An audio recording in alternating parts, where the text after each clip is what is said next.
ਇਹ ਇੱਕ ਐਸਾ ਸਮਾਂ ਸੀ, ਯਾਨੀ ਕਿ ਅਸੀਂ ਇਹ ਕਹਿ ਸਕਦੇ ਹਾਂ ਕਿ ਮਸੀਹ ਦੇ ਆਉਣ ਤੋਂ 825 ਸਾਲ ਪਹਿਲਾਂ ਤੋਂ ਲੈ ਕੇ 750 ਸਾਲ ਦੇ ਵਿੱਚ ਇਹ ਸਾਰੀਆਂ ਚੀਜ਼ਾਂ ਹੋਈਆਂ। ਇਹ ਉਹ ਸਮਾਂ ਸੀ ਜਿਸ ਦੇ ਵਿੱਚ ਪ੍ਰਭੂ ਨੇ ਬੜੇ ਵੱਡੇ ਵੱਡੇ ਨਬੀ ਇਹਨਾਂ ਨੂੰ ਦਿੱਤੇ। ਇਸ ਸਮੇਂ ਦੇ ਵਿੱਚ ਯੋਏਲ ਨਬੀ ਆਇਆ, ਇਸ ਸਮੇਂ ਦੇ ਵਿੱਚ ਏਮਸ ਨਬੀ ਆਇਆ, ਇਸ ਸਮੇਂ ਦੇ ਵਿੱਚ ਹੋਜ਼ਿਆ ਆਇਆ, ਇਸ ਸਮੇਂ ਦੇ ਵਿੱਚ ਜੋਨਾ ਆਇਆ। जोएल, आमोस और होजिया दे राही इन्हां नूं ताड़ना मिली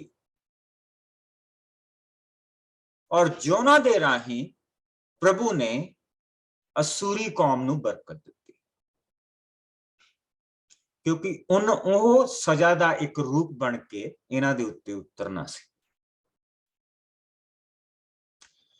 क्योंकि हुण असीं पढ़न लग पैना कि इन्हां दोनां ने, इजराइल ने भी ते यहूदा ने भी, असूर दे राजा नूं किसी ने चांदी दे सिक्के घल्लणे आ, किसी ने मंदिर दे विचों चीजां लैके उहनूं घल्लणीआं। सो वो समा आ गया।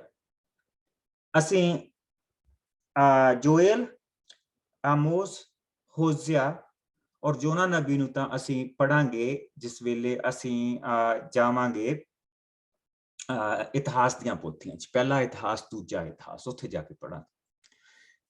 लेकिन इत्थे तुसीं लिख सकदे हैं फिर भी कि इस समय दे विच जोएल नबी, आमोस, होजिया ते जोना। जिक्र मैं तां कीता क्योंकि हुण असीं असूरियां दे बारे पढ़ना। ये असूर दे लोग कौन सी, ये कित्थों आए और प्रभु ने इन्हां नूं की बरकत दित्ती। तो असीं वो सारियां चीजां देखणियां। लेकिन असीं इस वेले असीं इह प्रभु दे वचन दे विच इन्हां राजियां दे विचों दी एक वारी लंघदे पए हां कि ये किहड़े-किहड़े राजे आ। और जिसले फिर असीं जिस वेले असीं पहला इतिहास ते दूजे इतिहास दे विच पहुंचना ते फिर क्योंकि असीं इन्हां राजियां नूं पढ़िया है, असीं पिछों भी थोड़ा जिहा लै सकदे हां, अग्गे भी लै सकदे ते अग्गे भी जा सकदे हां, जिहड़े नबियां दीआं पोथियां दे विच भी जा सकदे। सो जोएल, एमस और होजिया दे राही प्रभु ने इजराइल और यहूदा दोनों नूं चेतावनियां दित्तियां कि तुसीं ये काम ना करो, मुड़ आओ, मेरे वाल नूं मुड़ आओ। और जोना दे राही प्रभु ने असूरी कौम नूं फिर बरकत दित्ती और फिर उसनूं सद्दिया। असूर दे राजा ने फिर आके इन्हां नूं भन्निया और इजराइल नूं बंदी बना के लै गया सी। सो असीं उधर नूं जा रहे हैं। सो मेरे नाल असीं पढ़ लिया सीगा 15वें भाव दे विच, मेरे ख्याल असीं 16 आयत तक पढ़ लिया सी।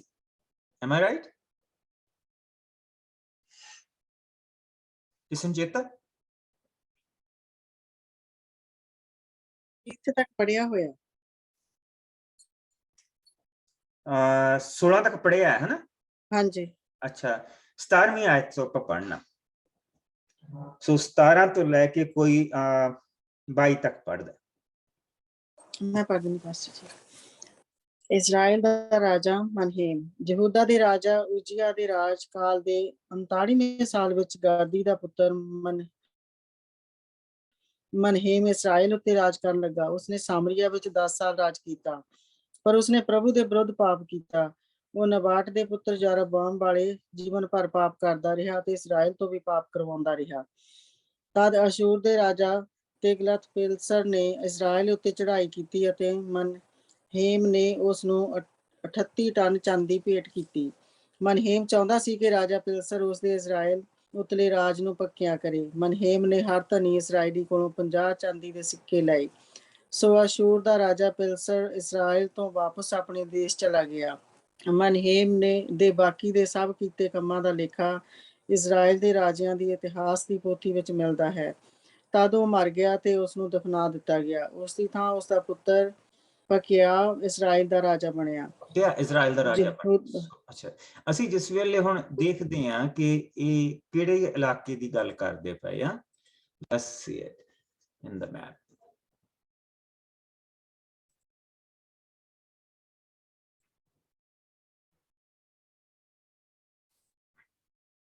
ਸੋ ਜਿਸ ਵੇਲੇ ਮੈਂ ਕਹਿੰਦਾ ਸੀਗਾ ਕਿ ਇਸ ਵੇਲੇ ਅਸੂਰੀਆਂ ਦਾ ਜਿਹੜਾ ਰਾਜ ਆ ਥੋੜੇ ਜਿਹੇ ਹਿੱਸੇ ਦੇ ਵਿੱਚ ਆ, ਔਰ ਇਹ ਹੈਗਾ ਨਿਨਵਾ।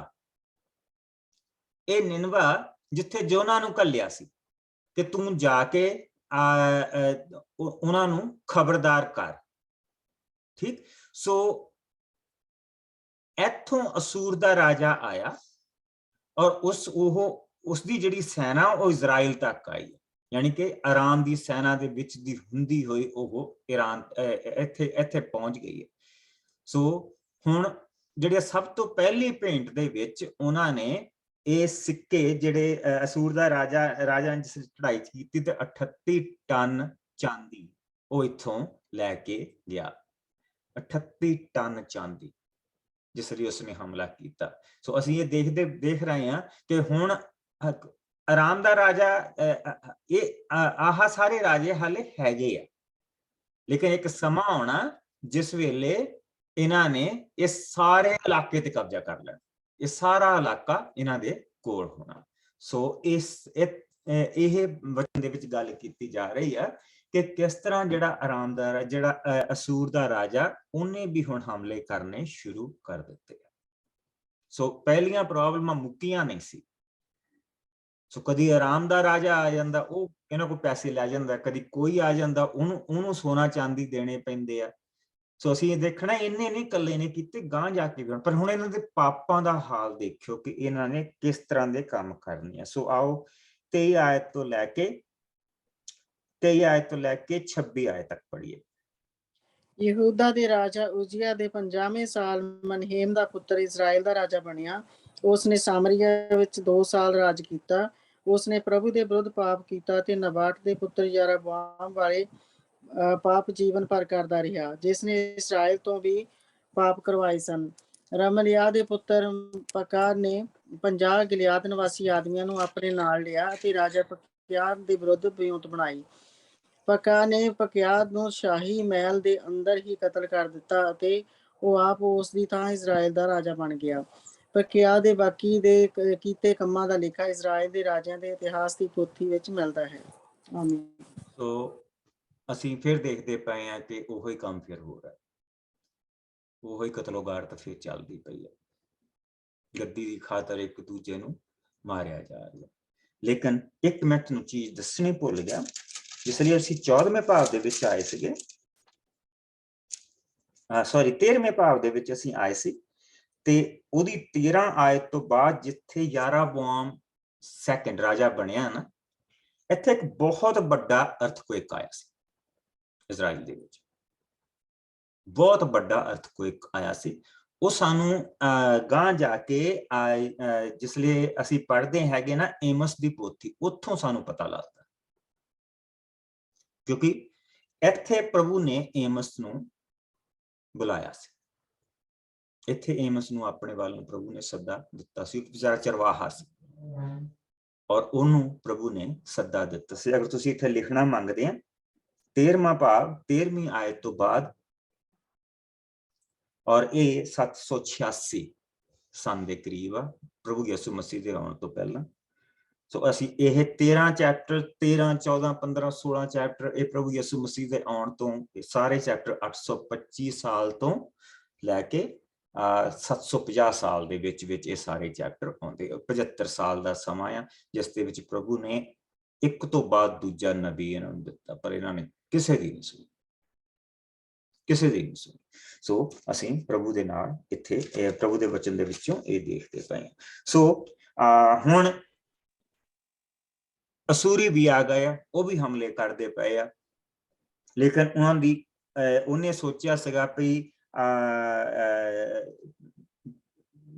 ਜਿੰਨੇ ਵੀ ਹੁਣ ਰਾਜੇ ਹੈਗੇ ਆ ਉਹ ਹੁਣ ਦੂਸਰੇ ਕੌਮਾਂ ਦੇ ਉੱਤੇ ਨਿਰਭਰ ਆ, ਇੱਥੇ ਦੂਜੀਆਂ ਕੌਮਾਂ ਦੇ ਉੱਤੇ ਇਸ ਵੇਲੇ ਨਿਰਭਰ ਆ। ਪ੍ਰਭੂ ਨੇ ਫਿਰ ਉਹਨਾਂ ਦੇਵਤਿਆਂ ਦੇ ਹਵਾਲੇ ਕੀਤੇ ਹੋ ਕਿ ਲਓ ਤੁਹਾਨੂੰ ਉਹ ਦੇਵਤੇ ਚਾਹੀਦੇ, ਉਹਨਾਂ ਦੇਵਤਿਆਂ ਨੇ ਦੇ ਹਵਾਲੇ ਹੋਏ ਹੋ। ਸੋ ਆਓ ਅਸੀਂ 27 ਤੋਂ ਲੈ ਕੇ 31 ਤੱਕ। ਯਹੂਦਾ ਦੇ ਰਾਜਾ ਉਜ਼ੀਆ ਦੇ ਰਾਜਕਾਲ ਦੇ 52ਵੇਂ ਸਾਲ ਵਿੱਚ ਰਮਲਿਆ ਦਾ ਪੁੱਤਰ ਪਕਹ ਇਸਰਾਇਲ ਦਾ ਰਾਜਾ ਬਣਿਆ ਅਤੇ ਉਸਨੇ 20 ਸਾਲ ਸਾਮਰੀਆ ਵਿੱਚ ਰਾਜ ਕੀਤਾ। ਉਸਨੇ ਪ੍ਰਭੂ ਦੇ ਵਿਰੁੱਧ ਪਾਪ ਕੀਤਾ ਅਤੇ ਨਬਾਟ ਦੇ ਪੁੱਤਰ ਯਰੋਬਾਮ ਵਾਲੇ ਪਾਪ ਜੀਵਨ ਭਰ ਕਰਦਾ ਰਿਹਾ, ਜਿਸ ਨੇ ਇਸਰਾਇਲ ਤੋਂ ਵੀ ਪਾਪ ਕਰਵਾਏ ਸਨ।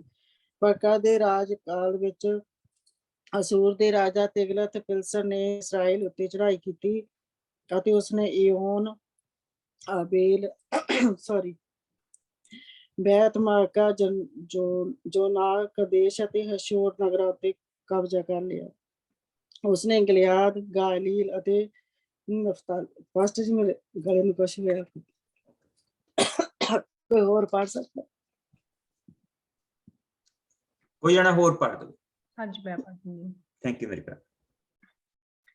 ਉਸਨੇ ਗਿਲਿਆਦ, ਗਲੀਲ ਅਤੇ ਨਫਤਾਲੀ ਦੇ ਇਲਾਕਿਆਂ ਉੱਤੇ ਵੀ ਅਧਿਕਾਰ ਕਰਕੇ ਉੱਥੇ ਦੇ ਲੋਕਾਂ ਨੂੰ ਬੰਦੀ ਬਣਾ ਕੇ ਅਸ਼ੂਰ ਨੂੰ ਲੈ ਗਿਆ।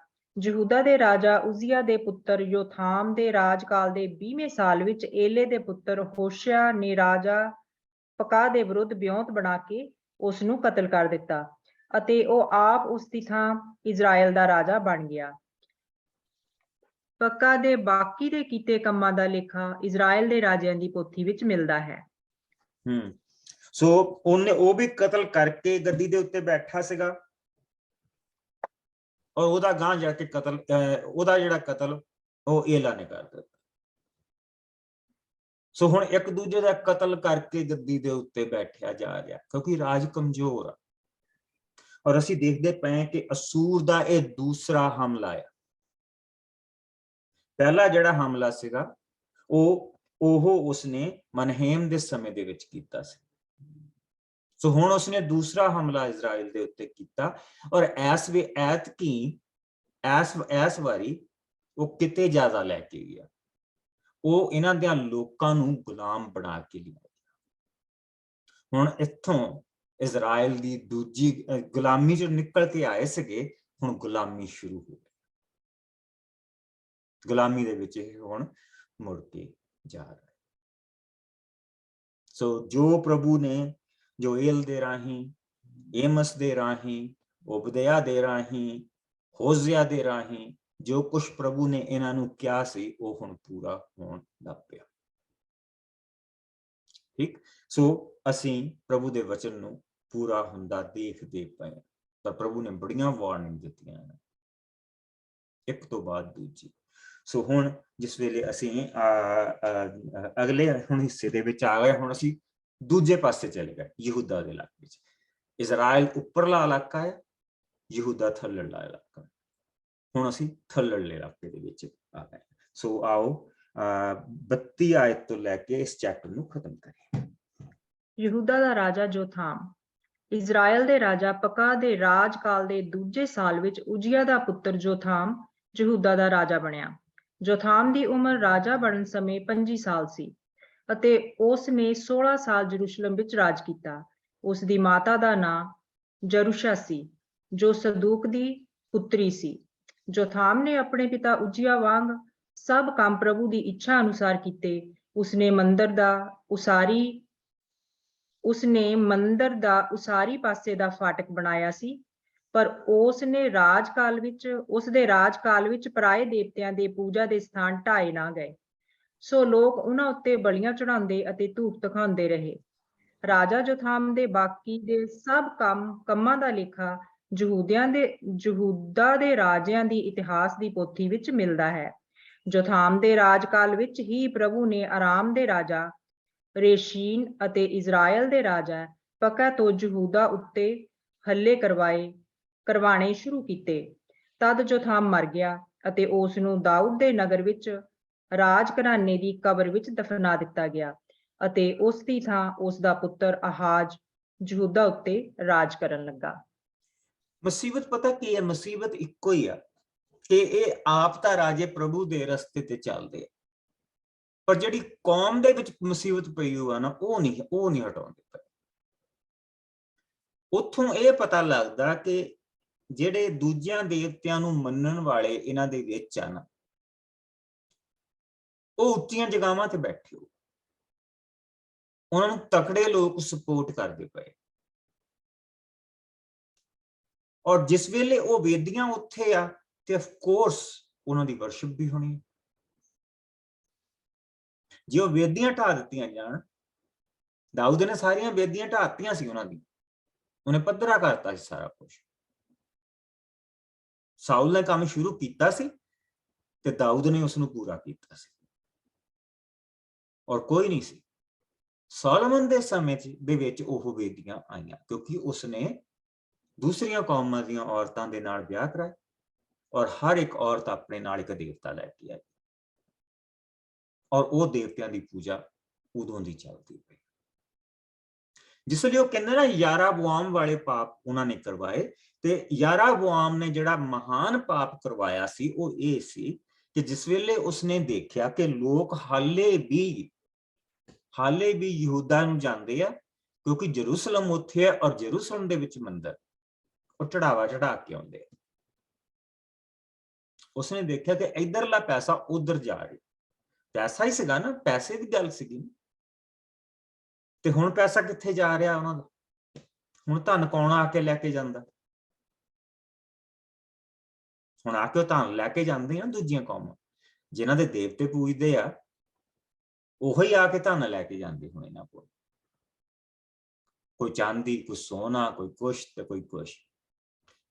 ਔਰ ਇਸ ਵਾਰੀ ਉਹਦੇ ਹੱਥ ਬਹੁਤਾ ਕੁਛ ਲੱਗਾ ਨਹੀਂ, ਉਹ ਕਿਨਾ ਇਹਨਾਂ ਦੇ ਲੋਕਾਂ ਨੂੰ ਬੰਦੀ ਬਣਾ ਕੇ ਲੈ ਗਏ। ਬਗਾਰ ਕਰੋ ਹੁਣ ਮੇਰੀ। ਜਿਸ ਵੇਲੇ ਹੁਣ ਅਸੀਂ ਇੱਥੇ ਪੜ੍ਹਦੇ ਪਏ ਆ ਤੇ ਯਹੂਦਾ ਦਾ ਰਾਜਾ ਯੋਥਾਮ ਦੇ ਸਮੇਂ ਦੇ ਵਿੱਚ ਉਹਨੇ ਵੀ ਵੇਦੀਆਂ ਨਹੀਂ ਢਾਈਆਂ, ਵੇਦੀਆਂ ਉਸੇ ਤਰ੍ਹਾਂ ਬਣੀਆਂ ਰਹੀਆਂ, ਲੋਕ ਉਹਨਾਂ ਤੇ ਪੂਜਾ ਕਰਦੇ ਰਹੇ, ਦੂਜਿਆਂ ਦੇਵਤਿਆਂ ਦੀ ਪੂਜਾ ਹੁੰਦੀ ਰਹੀ। ਔਰ ਪ੍ਰਭੂ ਨੇ ਵਚਨ ਦੇ ਵਿੱਚ ਲਿਖਿਆ ਕਿ ਪ੍ਰਭੂ ਉਹਨਾਂ ਦੇ ਉੱਤੇ, ਅਗਰ ਤੁਸੀਂ ਯਥਾਮ ਦੇ ਰਾਜ ਕਾਲ ਵਿੱਚ ਹੀ ਪ੍ਰਭੂ ਨੇ ਆਰਾਮ ਦੇ ਰਾਜਾ ਰਸ਼ੀਨ ਅਤੇ ਇਜ਼ਰਾਈਲ ਦੇ ਰਾਜਾ ਪੱਕਾ ਤੋਂ ਯਹੂਦਾ ਉੱਤੇ ਹਮਲੇ ਕਰਾਉਣੇ ਸ਼ੁਰੂ ਕਰ ਦਿੱਤੇ। ਸੋ ਜਿਸ ਵੇਲੇ ਅਸੀਂ ਇਹ ਦੇਖਦੇ ਹਾਂ, ਆਰਾਮ ਦਾ ਜਿਹੜਾ ਰਾਜ ਸੀਗਾ ਉਹ ਇਜ਼ਰਾਈਲ ਦੇ ਉੱਪਰਲੇ ਪਾਸੇ ਸੀਗਾ। ਸੋ ਹੁਣ ਦੋਨੇ ਮਿੱਤਰ ਬਣ ਗਏ, ਉਹ ਮਿੱਤਰ ਬਣ ਗਏ। ਹਮਲੇ ਕਿੱਥੇ ਕਰਦੇ ਪਏ? ਜਰੂਸਲਮ ਤੇ ਹੁਣ ਹਮਲੇ ਕਰਦੇ ਪਏ। ਸੋ ਅੱਗੇ ਹੁਣ ਅਸੀਂ ਦੇਖਣਾ ਕਿ ਹੁਣ ਉਹਨਾਂ ਨੇ ਇੱਕ ਕਦਮ ਹੋਰ ਗੰਦਗੀ ਵੱਲ ਜਾ। 16ਵੇਂ ਭਾਵ ਦੇ ਵਿੱਚ ਆਓ ਅਸੀਂ 16ਵਾਂ ਭਾਵ ਉਸਦੀ ਇੱਕ ਆਇਤ ਤੋਂ 9 ਆਇਤ ਤੱਕ ਪਹਿਲਾਂ ਪੜ੍ਹਾਂ। ਯਹੂਦਾ ਦਾ ਰਾਜਾ ਆਹਾਜ਼। ਇਜ਼ਰਾਈਲ ਦੇ ਰਾਜਾ ਪੱਕੇ ਦੇ ਰਾਜ ਕਾਲ ਦੇ 17ਵੇਂ ਸਾਲ ਵਿੱਚ ਜੋਥਾਮ ਦਾ ਪੁੱਤਰ ਆਹਾਜ਼ ਯਹੂਦਾ ਦਾ ਰਾਜਾ ਬਣਿਆ। ਆਹਾਜ਼ ਦੀ ਉਮਰ ਰਾਜਾ ਬਣਨ ਸਮੇਂ 20 ਸਾਲ ਸੀ ਅਤੇ ਉਸਨੇ 16 ਸਾਲ ਯਰੂਸ਼ਲਮ ਵਿੱਚ ਰਾਜ ਕੀਤਾ। ਪਰ ਉਸਨੇ ਆਪਣੇ ਪੁਰਖੇ ਰਾਜਾ ਦਾਊਦ ਵਾਂਗ ਪ੍ਰਭੂ ਆਪਣੇ ਪਰਮੇਸ਼ਰ ਦੀ ਇੱਛਾ ਅਨੁਸਾਰ ਕੰਮ ਨਾ ਕੀਤੇ, ਸਗੋਂ ਉਸਨੇ ਇਜ਼ਰਾਈਲ ਦੇ ਰਾਜਿਆਂ ਵਾਂਗ ਪ੍ਰਭੂ ਦੇ ਵਿਰੁੱਧ ਪਾਪ ਕੀਤਾ। ਇੱਥੋਂ ਤੱਕ ਕਿ ਉਸਨੇ ਆਪਣੇ ਪੁੱਤਰ ਹੋਮ ਬਲੀ ਉਹਨਾਂ ਪਰਾਈਆਂ ਜਾਤਾਂ ਦੀ ਰੀਤ ਅਨੁਸਾਰ ਦਿੱਤੀ, ਜਿਨ੍ਹਾਂ ਨੂੰ ਪ੍ਰਭੂ ਨੇ ਉਸ ਧਰਤੀ ਤੋਂ ਉਸ ਸਮੇਂ ਕੱਢ ਦਿੱਤਾ ਸੀ ਜਦੋਂ ਇਜ਼ਰਾਈਲ ਲਈ ਅੱਗੇ ਵਧ ਰਹੇ ਸਨ। ਆਹਾਜ਼ ਪਰਾਈਆਂ ਜਾਤਾਂ ਦੇ ਪੂਜਾ ਸਥਾਨਾਂ, ਪਹਾੜਾਂ ਦੀਆਂ ਚੋਟੀਆਂ ਉੱਤੇ ਅਤੇ ਹਰੇ ਰੁੱਖਾਂ ਹੇਠ ਬਲੀਆਂ ਚੜਾਉਂਦਾ ਸੀ। ਤਦ ਆਰਾਮ ਦੇ ਰਾਜਾ ਰਸੀਨ ਅਤੇ ਇਜ਼ਰਾਈਲ ਦੇ ਰਾਜਾ ਪੱਕੇ ਨੇ ਯਰੂਸ਼ਲਮ ਉੱਤੇ ਚੜਾਈ ਕੀਤੀ ਤੇ ਉਸ ਨੂੰ ਘੇਰ ਲਿਆ, ਪਰ ਉਹ ਆਹਾਜ਼ ਨੂੰ ਹਰਾ ਨਾ ਸਕੇ। ਉਸ ਸਮੇਂ ਅਦੋਮ ਦੇ ਰਾਜਾ ਨੇ ਏਲਤ ਨਗਰ ਨੂੰ ਵਾਪਸ ਜਿੱਤ ਕੇ ਉੱਥੋਂ ਯਹੂਦੀ ਲੋਕਾਂ ਨੂੰ ਕੱਢ ਦਿੱਤਾ। ਤਦ ਇਲਾਤ ਵਿੱਚ ਅਦੋਮੀ ਵਸ ਗਏ ਜੋ ਅੱਜ ਤੱਕ ਉੱਥੇ ਹਨ। ਫਿਰ ਰਾਜਾ ਆਹਾਜ਼ ਨੇ ਅਸ਼ੂਰ ਦੇ ਰਾਜਾ ਤਿਗਲਤ ਪਿਲਸਰ ਕੋਲ ਸੰਦੇਸ਼ਵਾਹਕ ਘੱਲੇ ਤੇ ਉਸ ਕੋਲ ਇਹ ਸੰਦੇਸ਼ ਘੱਲਿਆ, ਮੈਂ ਤੇਰਾ ਦਾਸ ਤੇਰੇ ਪੁੱਤਰ ਜਿਹਾ ਹਾਂ, ਇਸ ਲਈ ਤੂੰ ਆ ਕੇ ਮੇਰਾ ਬਚਾਅ ਆਰਾਮ ਅਤੇ ਇਜ਼ਰਾਈਲ ਦੇ ਰਾਜਿਆਂ ਕੋਲੋਂ ਕਰ, ਜੋ ਮੇਰੇ ਉੱਤੇ ਚੜਾਈ ਕਰ ਰਹੇ ਹਨ। ਆਹਾਜ਼ ਨੇ ਮੰਦਰ ਅਤੇ ਮਹਿਲ ਦੇ ਖਜ਼ਾਨਿਆਂ ਵਿੱਚੋਂ ਸੋਨਾ ਤੇ ਚਾਂਦੀ ਲੈ ਕੇ ਅਸ਼ੂਰ ਦੇ ਰਾਜਾ ਕੋਲ ਭੇਂਟ ਵੀ ਘੱਲੀ। ਉੱਤਰ ਵਿੱਚ ਅਸ਼ੂਰ ਦੇ ਰਾਜਾ ਤਿਗਲਤ ਫਿਲਿਸਤਰ ਨੇ ਆਪਣੀ ਸੈਨਾ ਨਾਲ ਦਮਸ਼ਕ ਉੱਤੇ ਚੜ੍ਹਾਈ ਕਰ ਦਿੱਤੀ। ਉਸਨੇ ਰਾਮੀ ਰਾਜਾ ਰਸੀਨ ਨੂੰ ਕਤਲ ਕਰ ਦਿੱਤਾ ਤੇ ਉੱਥੋਂ ਦੇ ਲੋਕਾਂ ਨੂੰ ਬੰਦੀ ਬਣਾ ਕੇ ਕੀਰ ਨੂੰ ਲੈ ਗਿਆ। ਆਮੀਨ। ਸੋ ਜਿਸਲੇ ਤੁਸੀਂ ਪ੍ਰਭੂ ਦਾ ਇਹ ਵਚਨ ਦਾ ਇਹ ਹਿੱਸਾ ਦੇਖਦੇ ਆ ਕਿ ਹੁਣ ਉਹਨਾਂ ਦੀ ਜਿਹੜੀ ਕਮੀਨਤਾ ਇੱਥੇ ਤੱਕ ਆ ਗਈ ਹੈ ਕਿ ਉਹ ਆਪਣੇ ਪੁੱਤਰ ਧੀਆਂ ਦੀਆਂ ਹੁਣ ਬਲੀਆਂ ਦਿੰਦੇ। ਯਹੂਦਾ ਦਾ ਰਾਜਾ ਆਪਣੇ ਪੁੱਤਰ ਦੀ ਬਲੀ ਦਿੰਦਾ। ਇਹ ਸਭ ਕੁਝ ਪ੍ਰਭੂ ਯਿਸੂ ਮਸੀਹ ਦੀ ਲਾਈਨ ਦੇ ਵਿੱਚ ਹੋ ਰਿਹਾ। ਹਰ ਤਰ੍ਹਾਂ ਦਾ ਪਾਪ ਪ੍ਰਭੂ ਦੀ ਲਾਈਨ, ਜਿਹੜੀ ਖੂਨ ਲਹੂ ਦੀ ਲਾਈਨ ਹੈ, ਉਹਦੇ ਵਿੱਚ ਹੋ ਰਹੀ। ਇਹਨਾਂ ਦੇ ਵਿੱਚ ਦੀ ਪ੍ਰਭੂ ਯਿਸੂ ਮਸੀਹ ਹੋ ਕੇ ਆਇਆ ਸਾਡੇ ਕੋਲ। ਇਸ ਲਹੂ ਤੋਂ ਪ੍ਰਭੂ ਯਿਸੂ ਮਸੀਹ ਪੈਦਾ ਹੋਇਆ। ਇੰਨੀ ਦਇਆ, ਇੰਨੀ ਕਿਰਪਾ ਕਿ ਪਾਪੀ ਨੂੰ ਪ੍ਰਭੂ ਯਿਸੂ ਮਸੀਹ ਛੂੰਹਦੇ ਪਏ।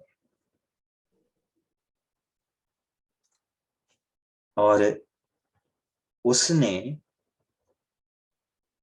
ਪੂਜਾ ਕਰਨ ਦੇ ਲਈ ਤੁਸੀਂ ਅੱਗੇ ਹੋਰ ਤੁਸੀਂ ਆਪਾਂ ਪੜ੍ਹਨਾ, ਇਹਨੇ ਕਿਹੜੇ ਕੰਮ ਨਹੀਂ ਕੀਤੇ। ਪ੍ਰਭੂ ਨੇ ਇਸ ਦੀ ਮੱਤ ਮਾਰ ਦਿੱਤੀ, ਬੁੱਧੀ ਲੈ ਲਈ। ਆਪਣੇ ਪੁੱਤਰ ਦੀ ਬਲੀ ਚੜਾਈ, ਇਲਾਸ ਦਾ ਇਲਾਕਾ ਹੱਥੋਂ ਨਿਕਲ ਗਿਆ। ਉੱਥੇ ਔਰ ਪਹਿਲੀ ਵਾਰੀ ਅਸੀਂ ਪੜ੍ਹਿਆ ਸ਼ਬਦ ਯਹੂਦੀ। ਯਹੂਦੀ। ਸੋ ਹੁਣ ਇਧਰਲੇ ਇਲਾਕੇ ਦੇ ਲੋਕਾਂ ਨੂੰ ਯਹੂਦੀ ਕਿਹਾ ਜਾਂਦਾ, ਦੂਸਰੇ ਪਾਸੇ ਦੇ ਇਲਾਕੇ ਦੇ ਲੋਕਾਂ ਨੂੰ ਇਜ਼ਰਾਈਲੀ ਕਿਹਾ ਜਾਂਦਾ, ਉਹਨਾਂ ਨੂੰ ਸਾਮਰੀ ਕਿਹਾ ਜਾਂਦਾ। ਯਹੂਦੀ ਤੇ ਸਾਮਰੀ ਨਾ ਹੁਣ ਸ਼ੁਰੂ ਹੋ ਗਿਆ ਕਿਉਂਕਿ ਉਹਨਾਂ ਦੀ ਰਾਜਧਾਨੀ ਸਮਾਰੀਆ ਸੀ। ਸੋ ਅਸੀਂ ਇਹ ਵੀ ਦੇਖਦੇ ਪਏ ਹਾਂ ਕਿ ਜਿਹੜਾ ਤਿਗਲਤ ਆ, ਹੁਣ ਉਸਦਾ ਅਸੀਂ ਵੱਧ ਤੋਂ ਵੱਧ ਅਸੂਰ ਦਾ ਰਾਜਾ, ਹੁਣ ਅਸੀਂ ਅਸੂਰ ਦੇ ਰਾਜੇ ਬਾਰੇ ਬਹੁਤ ਕੁਝ ਪੜ੍ਹਨਾ। ਅਸੂਰ ਦਾ ਰਾਜਾ ਹੁਣ ਇਸ ਵੇਲੇ ਹਮਲੇ ਕਰਦਾ ਪਿਆ। ਅਸੂਰ ਦਾ ਰਾਜਾ ਸਾਰਾ ਇਹ ਕੰਮ ਕਰਦਾ ਪਿਆ। ਹੁਣ ਇਹਨੇ ਅਸੂਰ ਦੇ ਰਾਜਾ ਨੂੰ ਖੁਸ਼ ਕਰਨ ਦੀ ਕੋਸ਼ਿਸ਼ ਕਰਨੀ ਆ ਔਰ ਹੋਰ ਵੱਡੇ ਪਾਪ ਦੇ ਵਿੱਚ ਉਹਨੇ ਪੈ ਜਾਣਾ।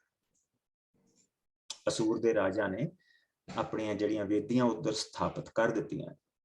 ਇਹ ਜਿਹੜੀ ਪੁੱਤਰ ਦੀ ਇਸਨੇ ਬਲੀ ਦਿੱਤੀ ਆ, ਇਹ ਕਿਹੜੀ ਚੀਜ਼ ਆ? ਕਿੱਥੇ ਬਲੀਆਂ ਇਹ ਦਿੰਦੇ ਸੀ? Let me show you.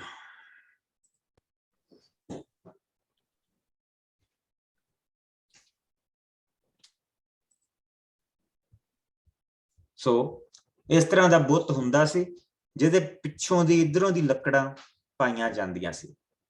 ਸਿਰ ਦੇ ਵਿੱਚੋਂ ਦੀ ਆਹ ਧੂਆਂ ਨਿਕਲਦਾ ਪਿਆ ਔਰ ਜਿਹੜਾ ਬੱਚਾ ਆ ਉਹ ਇਸ ਦੇ ਪੇਟ ਦੇ ਵਿੱਚ, ਇਸ ਦਾ ਪੇਟ ਮੋਹਰਿਓਂ ਖੁੱਲਦਾ ਸੀਗਾ, ਉਹਦੇ ਉੱਤੇ ਰੱਖ ਦਿੱਤਾ ਜਾਂਦਾ ਸੀ ਔਰ ਫਿਰ ਉਸ ਨੂੰ ਬੰਦ ਕਰ ਦਿੱਤਾ ਜਾਂਦਾ ਸੀ ਔਰ ਬੜੇ ਜ਼ੋਰ ਦੇ ਨਾਲ ਨਗਾੜੇ ਫੂਕੇ ਜਾਂਦੇ ਸੀ, ਛੈਣੇ ਬਜਾਏ ਜਾਂਦੇ ਸੀ। ਤੁਸੀਂ ਦੇਖ ਸਕਦੇ ਆ ਇਹ ਸਾਰੇ ਕੰਮ ਕੀਤੇ ਜਾਂਦੇ ਸੀ ਔਰ ਇਸ ਦੇ ਨਾਲ ਜਿਹੜਾ ਬੱਚਾ ਅੰਦਰ ਗਿਆ ਹੈਗਾ ਆ ਉਹਦੇ ਰੋਣ ਦੀ ਆਵਾਜ਼ ਸੁਣਾਈ ਨਹੀਂ ਦਿੰਦੀ ਸੀਗੀ।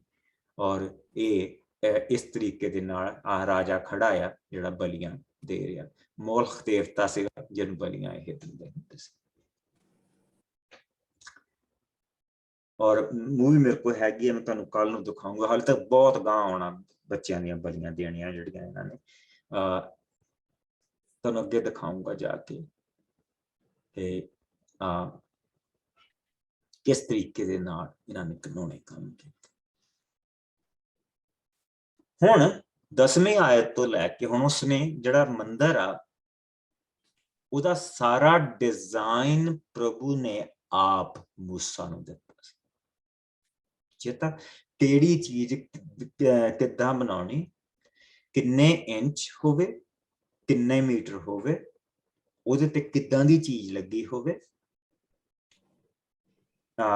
ਜਿਹੜਾ ਹੱਥ ਧੋਣ ਵਾਲਾ ਜਿਹੜਾ ਬਰਤਨ ਉਹ ਕਿੱਦਾਂ ਦਾ ਹੋਣਾ ਚਾਹੀਦਾ, ਧੂਫ ਦਿਖਾਉਣ ਵਾਲੀ ਚੀਜ਼ ਕਿੱਦਾਂ ਦੀ ਹੋਣੀ ਚਾਹੀਦੀ, ਜਿਹੜੀਆਂ ਚਿਮਟੀਆਂ ਆ ਸੁਆਹ ਕੱਢਣ ਦੇ ਲਈ, ਉਹਨਾਂ ਦਾ ਡਿਜ਼ਾਈਨ ਕੀ ਹੋਣਾ ਚਾਹੀਦਾ। ਹਰੇਕ ਚੀਜ਼ ਦਾ ਡਿਜ਼ਾਈਨ ਪ੍ਰਭੂ ਨੇ ਦਿੱਤਾ ਸੀ, ਔਰ ਉਹ ਸਵਰਗ ਦੇ ਡਿਜ਼ਾਈਨ ਦੇ ਉੱਤੇ ਸੀ, ਸਵਰਗ ਦੇ ਡਿਜ਼ਾਈਨ ਦੇ ਉੱਤੇ ਸੀ। ਮੂਸਾ ਨੂੰ ਪ੍ਰਭੂ ਨੇ ਸਭ ਕੁਝ ਦਿਖਾਇਆ ਸੀ। ਮੂਸਾ ਨੇ ਫਿਰ ਆ ਕੇ ਉਹ ਸਾਰੀਆਂ ਚੀਜ਼ਾਂ ਉਸ ਹਿਸਾਬ ਦੇ ਨਾਲ ਬਣਾਈਆਂ ਸੀ। ਔਰ ਸੋਲੋਮਨ ਨੇ ਵੀ ਬਿਲਕੁਲ ਉਹੀ ਡਿਜ਼ਾਈਨ ਰੱਖਿਆ ਸੀ। ਸਾਈਜ਼ ਵੱਡਾ ਸੀ ਪਰ ਡਿਜ਼ਾਈਨ ਉਸਨੇ ਉਹੀ ਰੱਖਿਆ ਸੀ, ਉਸਨੂੰ ਚੇਂਜ ਨਹੀਂ ਕੀਤਾ ਸੀ। ਹੁਣ ਇਸਨੇ ਅਸੂਰ ਦੇ ਦੇਵਤਾ ਔਰ ਉਹਨਾਂ ਦਾ ਜਿਹੜਾ ਦੇਵਤਾ ਵੀ ਜਿਹੜਾ ਸੀਗਾ ਉਹਨਾਂ ਦਾ, ਉਹਦੇ ਹਿਸਾਬ ਦੇ ਨਾਲ ਹੁਣ ਇਹਨੇ ਕੰਮ ਕਰਨੇ ਸ਼ੁਰੂ ਕਰਨੇ ਮੰਦਿਰ ਦੇ ਵਿੱਚ। ਸੋ ਆਓ ਅਸੀਂ 10 ਆਇਤ ਤੋਂ ਲੈ ਕੇ ਇਸ ਚੈਪਟਰ ਦੇ ਐਂਡ ਤੱਕ ਇਸ ਨੂੰ ਦੇਖੀਏ। ਜਦੋਂ ਰਾਜਾ ਆਹਾਜ਼ ਦਮਸ਼ਕ ਵਿੱਚ ਰਾਜਾ ਤਿਗਲਤ-ਪਿਲਸਰ ਨੂੰ ਮਿਲਣ ਗਿਆ ਤਾਂ ਉਸਨੇ ਉੱਥੇ ਇੱਕ ਬੇਦੀ ਦੇਖੀ, ਜਿਸ ਦਾ ਪੂਰਾ ਨਮੂਨਾ ਬਣਾ ਕੇ ਉਰੀਆ ਪੁਰੋਹਿਤ ਕੋਲ ਘੱਲਿਆ। ਸੋ ਉਰੀਆ ਪੁਰੋਹਿਤ ਨੇ ਠੀਕ ਉਸ ਨਮੂਨੇ ਅਨੁਸਾਰ ਬੇਦੀ ਰਾਜਾ ਆਹਾਜ਼ ਦੇ ਵਾਪਸ ਆਉਣ ਤੋਂ ਪਹਿਲਾਂ ਸਾਰ ਦਿੱਤੀ। ਰਾਜਾ ਆਹਾਜ਼ ਨੇ ਆਪਣੀ ਵਾਪਸੀ ਉੱਤੇ ਆ ਕੇ ਦੇਖਿਆ ਕਿ ਬੇਦੀ ਬਿਲਕੁਲ ਤਿਆਰ ਹੋ ਗਈ ਹੈ। ਤਦ ਰਾਜਾ ਨੇ ਬੇਦੀ ਕੋਲ ਜਾ ਕੇ ਉਸ ਉੱਤੇ ਜਾਨਵਰਾਂ ਦੀਆਂ ਹੋਮ ਬਲੀਆਂ ਤੇ ਭੋਜਨ ਦੀਆਂ ਭੇਟਾਂ ਚੜਾਈਆਂ। ਉਸਨੇ ਡਾਕਸਾਰ ਅਤੇ ਮੇਲ ਬਲੀ ਦਾ ਲਹੂ ਵੀ ਭੇਟ ਦੇ ਰੂਪ ਵਿੱਚ ਉਸ ਉੱਤੇ ਛਿੜਕਿਆ। ਕਹੇ ਦੀ ਵੇਦੀ ਜੋ ਪ੍ਰਭੂ ਦੇ ਲਈ ਅਰਪਿਤ ਕੀਤੀ ਗਈ ਸੀ, ਨਵੀਂ ਵੇਦੀ ਅਤੇ ਮੰਦਿਰ ਵਿਚਕਾਰ ਸੀ, ਪਰ ਆਹਾਜ਼ ਨੇ ਉਸ ਨੂੰ ਆਪਣੀ ਨਵੀਂ ਵੇਦੀ ਦੇ ਉੱਤਰ ਵੱਲ ਖਿਸਕਾ ਕੇ ਕਰ ਦਿੱਤਾ। ਫਿਰ ਰਾਜਾ ਆਹਾਜ਼ ਨੇ ਉਰੀਆ ਪੁਰੋਹਿਤ ਨੂੰ ਇਹ ਆਗਿਆ ਦਿੱਤੀ, ਤੂੰ ਸਵੇਰ ਦੀ ਹੋਮ ਬਲੀ ਤੇ ਸਰਕਾਲਾਂ ਦੀ ਭੋਜਨ ਦੀ ਭੇਂਟ, ਰਾਜਾ ਤੇ ਲੋਕਾਂ ਦੀਆਂ ਹੋਮ ਬਲੀਆਂ ਅਤੇ ਭੋਜਨ ਦੀਆਂ ਭੇਟਾਂ ਇਸ ਨਵੀਂ ਵੱਡੀ ਵੇਦੀ ਉੱਤੇ ਚੜਾਇਆ ਕਰ। ਲੋਕਾਂ ਦੀ ਡਾਕਸਾਰ ਦੀ ਭੇਟ ਅਤੇ ਹੋਮ ਬਲੀਆਂ ਦਾ ਲਹੂ ਵੀ ਤੂੰ ਇਸ ਉੱਤੇ ਡੋਲਿਆ ਕਰ, ਪਰ ਕਹੇ ਦੀ ਵੇਦੀ ਕੇਵਲ ਮੇਰੇ ਲਈ ਰੱਖ ਛੱਡ, ਜਿਸ ਦੁਆਰਾ ਮੈਂ ਦੇਵੀ ਇੱਛਾ ਜਾਣਿਆ ਕਰਾਂਗਾ। ਪੁਰੋਹਿਤ ਉਰੀਆ ਨੇ ਸਭ ਕੁਝ ਰਾਜਾ ਦੀ ਆਗਿਆ ਅਨੁਸਾਰ ਕੀਤੀ। ਰਾਜਾ ਆਹਾਜ਼ ਨੇ ਮੰਦਿਰ ਵਿਚਲੇ ਕਹੇ ਦੇ ਗੱਡਿਆਂ ਨੂੰ ਵੱਖ ਕਰ ਦਿੱਤਾ ਅਤੇ ਉਹਨਾਂ ਉਤਲੀਆਂ ਵੱਡੀਆਂ ਵੱਡੀਆਂ ਚਿਲਮਿਲੀਆਂ ਨੂੰ ਉਹਨਾਂ ਤੋਂ ਹਟਾ ਦਿੱਤਾ। ਉਸਨੇ ਕਹੇ ਦੇ ਵੱਡੇ ਹੋਂਦ ਨੂੰ ਕਹੇ ਦੇ 12 ਬਲਦਾਂ ਉੱਤੋਂ ਲਾ ਕੇ ਪੱਥਰ ਦੇ ਇੱਕ ਥੜੇ ਉੱਤੇ ਰੱਖ ਦਿੱਤਾ। ਉਸਨੇ ਸ਼ੂਰ ਦੇ ਰਾਜਾ ਨੂੰ ਖੁਸ਼ ਕਰਨ ਦੇ ਲਈ ਮੰਦਿਰ ਵਿੱਚੋਂ ਰਾਜਾ ਦਾ ਸਿੰਘਾਸਨ ਰੱਖਣ ਵਾਲਾ ਖਾਸ ਥੜਾ ਹਟਾ ਦਿੱਤਾ ਤੇ ਰਾਜਾ ਦਾ ਮੰਦਿਰ ਦੇ ਅੰਦਰ ਜਾਣ ਵਾਲਾ ਵਿਸ਼ੇਸ਼ ਫਾਟਕ ਵੀ ਬੰਦ ਕਰ ਦਿੱਤਾ। ਆਹਾਜ਼ ਦੇ ਬਾਕੀ ਦੇ ਕੀਤੇ ਸਭ ਕੰਮਾਂ ਦਾ ਲੇਖਾ ਯਹੂਦਾ ਦੇ ਰਾਜਿਆਂ ਦੇ ਇਤਿਹਾਸ ਦੀ ਪੋਥੀ ਵਿੱਚ ਮਿਲਦਾ ਹੈ। ਤਦ ਰਾਜਾ ਆਹਾਜ਼ ਮਰ ਗਿਆ ਤੇ ਉਸਨੂੰ ਦਾਊਦ ਦੇ ਸ਼ਹਿਰ ਵਿੱਚ ਰਾਜ ਘਰਾਣੇ ਦੀ ਕਬਰ ਦੇ ਵਿੱਚ ਦਫਨਾ ਦਿੱਤਾ ਗਿਆ। ਉਸ ਦੀ ਥਾਂ ਉਸ ਦਾ ਪੁੱਤਰ ਹਿਜਕੀਯਾਹ ਯਹੂਦਾ ਉੱਤੇ ਰਾਜ ਕਰਨ ਲੱਗਾ। ਆਮੀਨ। ਹੁਣ ਅਸੀਂ ਦੁਆਰਾ ਇੱਕ ਗੋਲਡਨ ਸਮੇਂ ਦੇ ਵਿੱਚ ਆ ਗਏ। ਰਾਜਾ ਹਿਜਕੀਯਾਹ ਇੱਕ ਭਲਾ ਰਾਜਾ ਸੀ, ਔਰ ਲੇਕਿਨ ਅਸੀਂ ਇਹ ਦੇਖਿਆ ਕਿ ਕਿਸ ਤਰ੍ਹਾਂ ਉਸਨੇ ਇਹ ਸਾਰੇ ਕੰਮ ਕੀਤੇ, ਕਿਸ ਤਰ੍ਹਾਂ ਉਸਨੇ ਜੋ ਮੂਸਾ ਨੂੰ ਕਿਹਾ ਗਿਆ ਸੀ ਉਸ ਹਿਸਾਬ ਦੇ ਨਾਲ ਉਹਨੇ ਕੰਮ ਨਹੀਂ ਕੀਤੇ। ਉਸਨੇ ਮੰਦਿਰ ਦੇ ਵਿੱਚ, ਮੰਦਿਰ ਦੇ ਅੰਦਰ ਉਸਨੇ ਇੰਟਰਫੇਰੈਂਸ ਸ਼ੁਰੂ ਕਰ ਦਿੱਤੀ। ਠੀਕ, ਸੋ ਆਓ ਹੁਣ ਅਸੀਂ ਦੇਖਦੇ ਪਏ ਹਾਂ। ਔਰ ਖੁਸ਼ ਕਿਹਨੂੰ ਕਰਦਾ ਪਿਆ? ਅਸੂਰ ਦੇ ਰਾਜਾ, ਅਸੀਰੀਅਨ ਜਿਹੜੇ ਆ ਨਾ, ਉਹਨਾਂ ਨੂੰ ਖੁਸ਼ ਕਰਦਾ ਪਿਆ। ਮੈਂ ਤੁਹਾਨੂੰ ਇੱਕ ਵੀਡੀਓ ਦਾ ਲਿੰਕ ਘੱਲੂੰਗਾ WhatsApp ਦੇ ਰਾਹੀਂ। ਤੁਸੀਂ ਉਸਨੂੰ ਦੇਖਿਓ ਕਿ ਜਿਹੜੇ ਅਸੂਰ ਦੇ ਜਿਹੜੇ ਰਾਜੇ ਸੀਗੇ, ਘੰਟੇ ਦੀ ਵੀਡੀਓ ਆ। ਅਸੂਰ ਦੇ ਰਾਜੇ ਕਿੱਦਾਂ ਛੋਟੀ ਜਿਹੀ ਜਗ੍ਹਾ ਤੋਂ ਪ੍ਰਭੂ ਨੇ ਕਿੱਦਾਂ ਉਹਨਾਂ ਨੂੰ ਵਧਾਇਆ, ਉਹਨਾਂ ਦੇ ਰਾਜ ਨੂੰ ਕਿੱਦਾਂ ਵਧਾਇਆ, ਪ੍ਰਭੂ ਨੇ ਕਿੱਦਾਂ ਵੱਡਾ ਕੀਤਾ। ਕਿਉਂਕਿ ਕੀ ਹੋਇਆ ਸੀ ਯੋਨਾ ਦੇ ਸਮੇਂ ਦੇ ਵਿੱਚ, ਯੋਨਾ ਨਬੀ, ਆਹ ਹੀ ਸਮਾਂ ਚੱਲਦਾ ਪਿਆ, ਯੋਨਾ ਨਬੀ ਦਾ ਸਮਾਂ ਚੱਲਦਾ ਪਿਆ। ਜਿਸ ਲਈ ਉਹਨਾਂ ਦੇ ਅਸੂਰ ਦੇ ਕੋਲ ਉਹਨਾਂ ਨੇ ਘੱਲਿਆ, ਨਿਨਵਾ ਦੇ ਵਿੱਚ ਉਹ ਗਿਆ ਤੇ ਨਿਨਵਾ ਦੇ ਵਿੱਚ ਉਸਨੇ ਉਹਨਾਂ ਨੂੰ ਕਿਹਾ ਕਿ ਤੁਸੀਂ ਆਪਣੇ ਪਾਪਾਂ ਨੂੰ ਛੱਡ ਦਿਓ ਤਾਂ ਪ੍ਰਭੂ ਦਾ ਕਹਿਰ ਤੁਹਾਡੇ ਤੇ ਬਰਸਣਾ। ਉੱਥੇ ਲਗਾਤਾਰ ਉਹਨਾਂ ਨੂੰ ਦੱਸਦਾ ਰਿਹਾ। ਅੰਤ ਉਹਨਾਂ ਨੇ ਉਸ ਦੀ ਗੱਲ ਸੁਣੀ ਔਰ ਉਹਨਾਂ ਨੇ ਤੱਪੜ ਪਾਏ ਔਰ ਪ੍ਰਭੂ ਤੋਂ ਮਾਫੀ ਦੇ ਲਈ ਪ੍ਰਭੂ ਦੇ ਅੱਗੇ ਚਲੇ ਔਰ ਪ੍ਰਭੂ ਨੇ ਉਹਨਾਂ ਨੂੰ ਮਾਫ ਕਰ ਦਿੱਤਾ। ਪ੍ਰਭੂ ਨੇ ਉਹਨਾਂ ਨੂੰ ਮਾਫ ਕਰ ਦਿੱਤਾ। ਯੋਨਾ ਨਬੀ ਨੂੰ ਬੜਾ ਦੁੱਖ ਲੱਗਾ ਇਸ ਚੀਜ਼ ਦਾ, ਬੜਾ ਦੁੱਖ ਲੱਗਾ, ਪਰ ਪ੍ਰਭੂ ਨੇ ਉਹਨਾਂ ਨੂੰ ਮਾਫ ਵੀ ਕੀਤਾ। ਪ੍ਰਭੂ ਨੇ ਉਹਨਾਂ ਨੂੰ ਬਰਕਤ ਵੀ ਦਿੱਤੀ। ਇਹ ਲੋਕ ਨਬੀਆਂ ਨੂੰ ਸੁਣਦੇ ਆ। ਪ੍ਰਭੂ ਨੇ ਇਹ ਦਿਖਾਇਆ ਇਹਨਾਂ ਕਿ ਤੁਹਾਨੂੰ, ਜਿਨ੍ਹਾਂ ਨੂੰ ਮੈਂ ਅਬਰਾਹਮ ਨੂੰ ਬਰਕਤ ਦੇ ਕੇ ਲੈ ਕੇ ਆਇਆ ਆਪਣੇ, ਤੁਹਾਨੂੰ ਅਬਰਾਹਮ, ਇਸਹਾਕ, ਯਾਕੂਬ ਨੂੰ ਜੋ ਵਾਅਦੇ ਦਿੱਤੇ ਸੀ ਤੁਹਾਡੇ ਲਈ ਮੈਂ ਸਾਰੇ ਪੂਰੇ ਕੀਤੇ। ਤੁਸੀਂ ਮੇਰੇ ਨਬੀਆਂ ਦੀ ਆਵਾਜ਼ ਨਹੀਂ ਸੁਣਦੇ। ਜੋ ਤੁਸੀਂ ਮੇਰੇ ਨਕਲੇ ਹੋਏ ਨਬੀ ਦੀ ਆਵਾਜ਼ ਨੂੰ ਸੁਣੋ ਤੇ ਜਿੱਦਾਂ ਮੈਂ ਅਸੀਰੀਆ ਨੂੰ ਬਰਕਤ ਦਿੰਦਾ ਪਿਆ, ਦੂਸਰੀ ਕੌਮ ਨੂੰ ਬਰਕਤ ਦਿੰਦਾ ਪਿਆ, ਮੈਂ ਉਹ ਕੌਮ, ਉਹ ਬਰਕਤ ਤੁਹਾਨੂੰ ਵੀ ਦੇ ਸਕਦਾ। ਠੀਕ। ਸੋ ਅਸੀਂ ਕੀ ਦੇਖਦੇ ਪਏ? ਅਸੀਂ ਇਹ ਦੇਖਦੇ ਪਏ ਹਾਂ ਕਿ ਨਿਨਵਾ ਨੇ ਦੇ ਲੋਕਾਂ ਨੇ, ਅਸੂਰ ਦੇ ਲੋਕਾਂ ਨੇ ਪਾਪ ਕਰਨਾ, ਜਿਹੜਾ ਪਾਪ ਸੀ ਆਪਣੇ ਮੰਨ ਲਿਆ। ਪਾਪ ਕਰਨਾ ਤਾਂ ਨਹੀਂ ਛੱਡਿਆ ਉਹਨਾਂ ਨੇ, ਪਰ ਉਹਨਾਂ ਨੇ ਆਪਣੇ ਪਾਪ ਮੰਨ ਲਏ। ਜੋ ਪ੍ਰਭੂ ਇਜ਼ਰਾइल ਤੋਂ ਚਾਹੁੰਦਾ, ਜੋ ਪ੍ਰਭੂ ਯਹੂਦਾ ਤੋਂ ਚਾਹੁੰਦਾ, ਮਾਫੀ ਮੰਗੋਗੇ ਤਾਂ ਮਾਫੀ ਮਿਲੂਗੀ। ਉਹਨਾਂ ਨੂੰ ਪਤਾ ਵੀ ਨਹੀਂ ਇੰਨਾ ਪ੍ਰਭੂ ਦੇ ਬਾਰੇ, ਕੁਛ ਨਹੀਂ ਪਤਾ ਵਿਚਾਰਿਆ। ਉਹ ਕਿਹੜੇ ਅਬਰਾਹਮ ਦੀ ਸੰਤਾਨ, ਠੀਕ ਹੈ ਨਾ। ਸੋ ਉਹਨਾਂ ਨੇ ਮਾਫੀ ਮੰਗ ਲਈ। ਪ੍ਰਭੂ ਨੇ ਕਿਹਾ ਠੀਕ ਹੈ, ਤੁਸੀਂ ਮਾਫੀ ਮੰਗੀ ਮੇਰੇ ਤੋਂ, ਮੈਂ ਤੁਹਾਨੂੰ ਮਾਫ ਕਰ ਦੂੰਗਾ, ਹੁਣ ਮੈਂ ਤੁਹਾਨੂੰ ਬਰਕਤ ਵੀ ਦਊਂਗਾ। ਸੋ ਉਹੀ ਅਸੂਰੀ ਲੋਕ ਇਹਨਾਂ ਦੇ ਉੱਤੇ ਹਮਲੇ ਕਰ ਦਿੱਤੇ। ਠੀਕ। ਸੋ ਹੁਣ ਅਸੀਂ ਉਸ ਹਿੱਸੇ ਦੇ ਵਿੱਚ ਆ ਗਏ ਹਾਂ ਜਿੱਥੇ ਹਿਜ਼ਕਾਇਆ ਹੁਣ ਜਿਹੜਾ ਉਹ ਰਾਜਾ ਬਣ ਗਿਆ। ਲੇਕਿਨ ਪਹਿਲਾਂ ਅਸੀਂ ਦੇਖਣਾ ਕਿ ਜਿਹੜਾ ਉੱਪਰਲਾ ਇਜ਼ਰਾइल ਆ ਉਹ ਸਾਰਾ ਖਤਮ ਹੋ ਗਿਆ। ਇਸ ਹਿੱਸੇ ਦੇ ਵਿੱਚ ਅਸੀਂ ਆ ਗਏ। ਆ ਜਾਓ, ਅਸੀਂ 17ਵੇਂ ਭਾਗ ਦੇ ਵਿੱਚ ਆ ਚੁੱਕੇ ਹਾਂ ਔਰ ਉਸਦੀ 1 ਆਇਤ ਤੋਂ ਲੈ ਕੇ 4 ਆਇਤ ਤੱਕ ਪੜ੍ਹਦੇ। ਮੈਂ ਪੜ੍ਹਦੀ ਜੀ। ਯਹੂਦਾ ਦੇ ਰਾਜਾ ਆਹਾਜ਼ ਦੇ ਰਾਜਕਾਲ ਦੇ 12ਵੇਂ ਸਾਲ ਵਿੱਚ ਏਲਾ ਦਾ ਪੁੱਤਰ ਹੋਸ਼ਿਆ ਇਜ਼ਰਾइल ਦਾ ਰਾਜਾ ਬਣਿਆ। ਉਸਨੇ ਸਾਮਰੀਆ ਵਿੱਚ 9 ਸਾਲ ਰਾਜ ਕੀਤਾ। ਉਸਨੇ ਪ੍ਰਭੂ ਦੇ ਵਿਰੁੱਧ ਪਾਪ ਕੀਤਾ ਅਤੇ ਪਰ ਆਪਣੇ ਤੋਂ ਪਹਿਲੇ ਹੋਏ ਇਸਰਾਇਲੀ ਰਾਜਿਆਂ ਜਿੰਨਾ ਨਹੀਂ। ਤਦ ਅਸ਼ੂਰ ਦੇ ਰਾਜਾ ਸ਼ਲਮਨਸਰ ਨੇ ਇਸਰਾइल ਉੱਤੇ ਚੜ੍ਹਾਈ ਕੀਤੀ ਅਤੇ ਰਾਜਾ ਹੋਸ਼ਿਆ ਨੇ ਉਸ ਦੀ ਅਧੀਨਤਾ ਮੰਨ ਕੇ ਉਸ ਨੂੰ ਹਰ ਸਾਲ ਟੈਕਸ ਦੇਣਾ ਸ਼ੁਰੂ ਕੀਤਾ। ਪਰ ਇੱਕ ਸਾਲ ਇਸਰਾइल ਦਾ ਰਾਜਾ ਹੋਸ਼ਿਆ ਨੇ ਮਿਸਰੀ ਦੇ ਰਾਜਾ ਤੋਂ ਮਦਦ ਮੰਗੀ ਅਤੇ ਅਸ਼ੂਰ ਦੇ ਰਾਜਾ ਨੂੰ ਸਾਲਾਨਾ ਟੈਕਸ ਨਾ ਘੱਲਿਆ।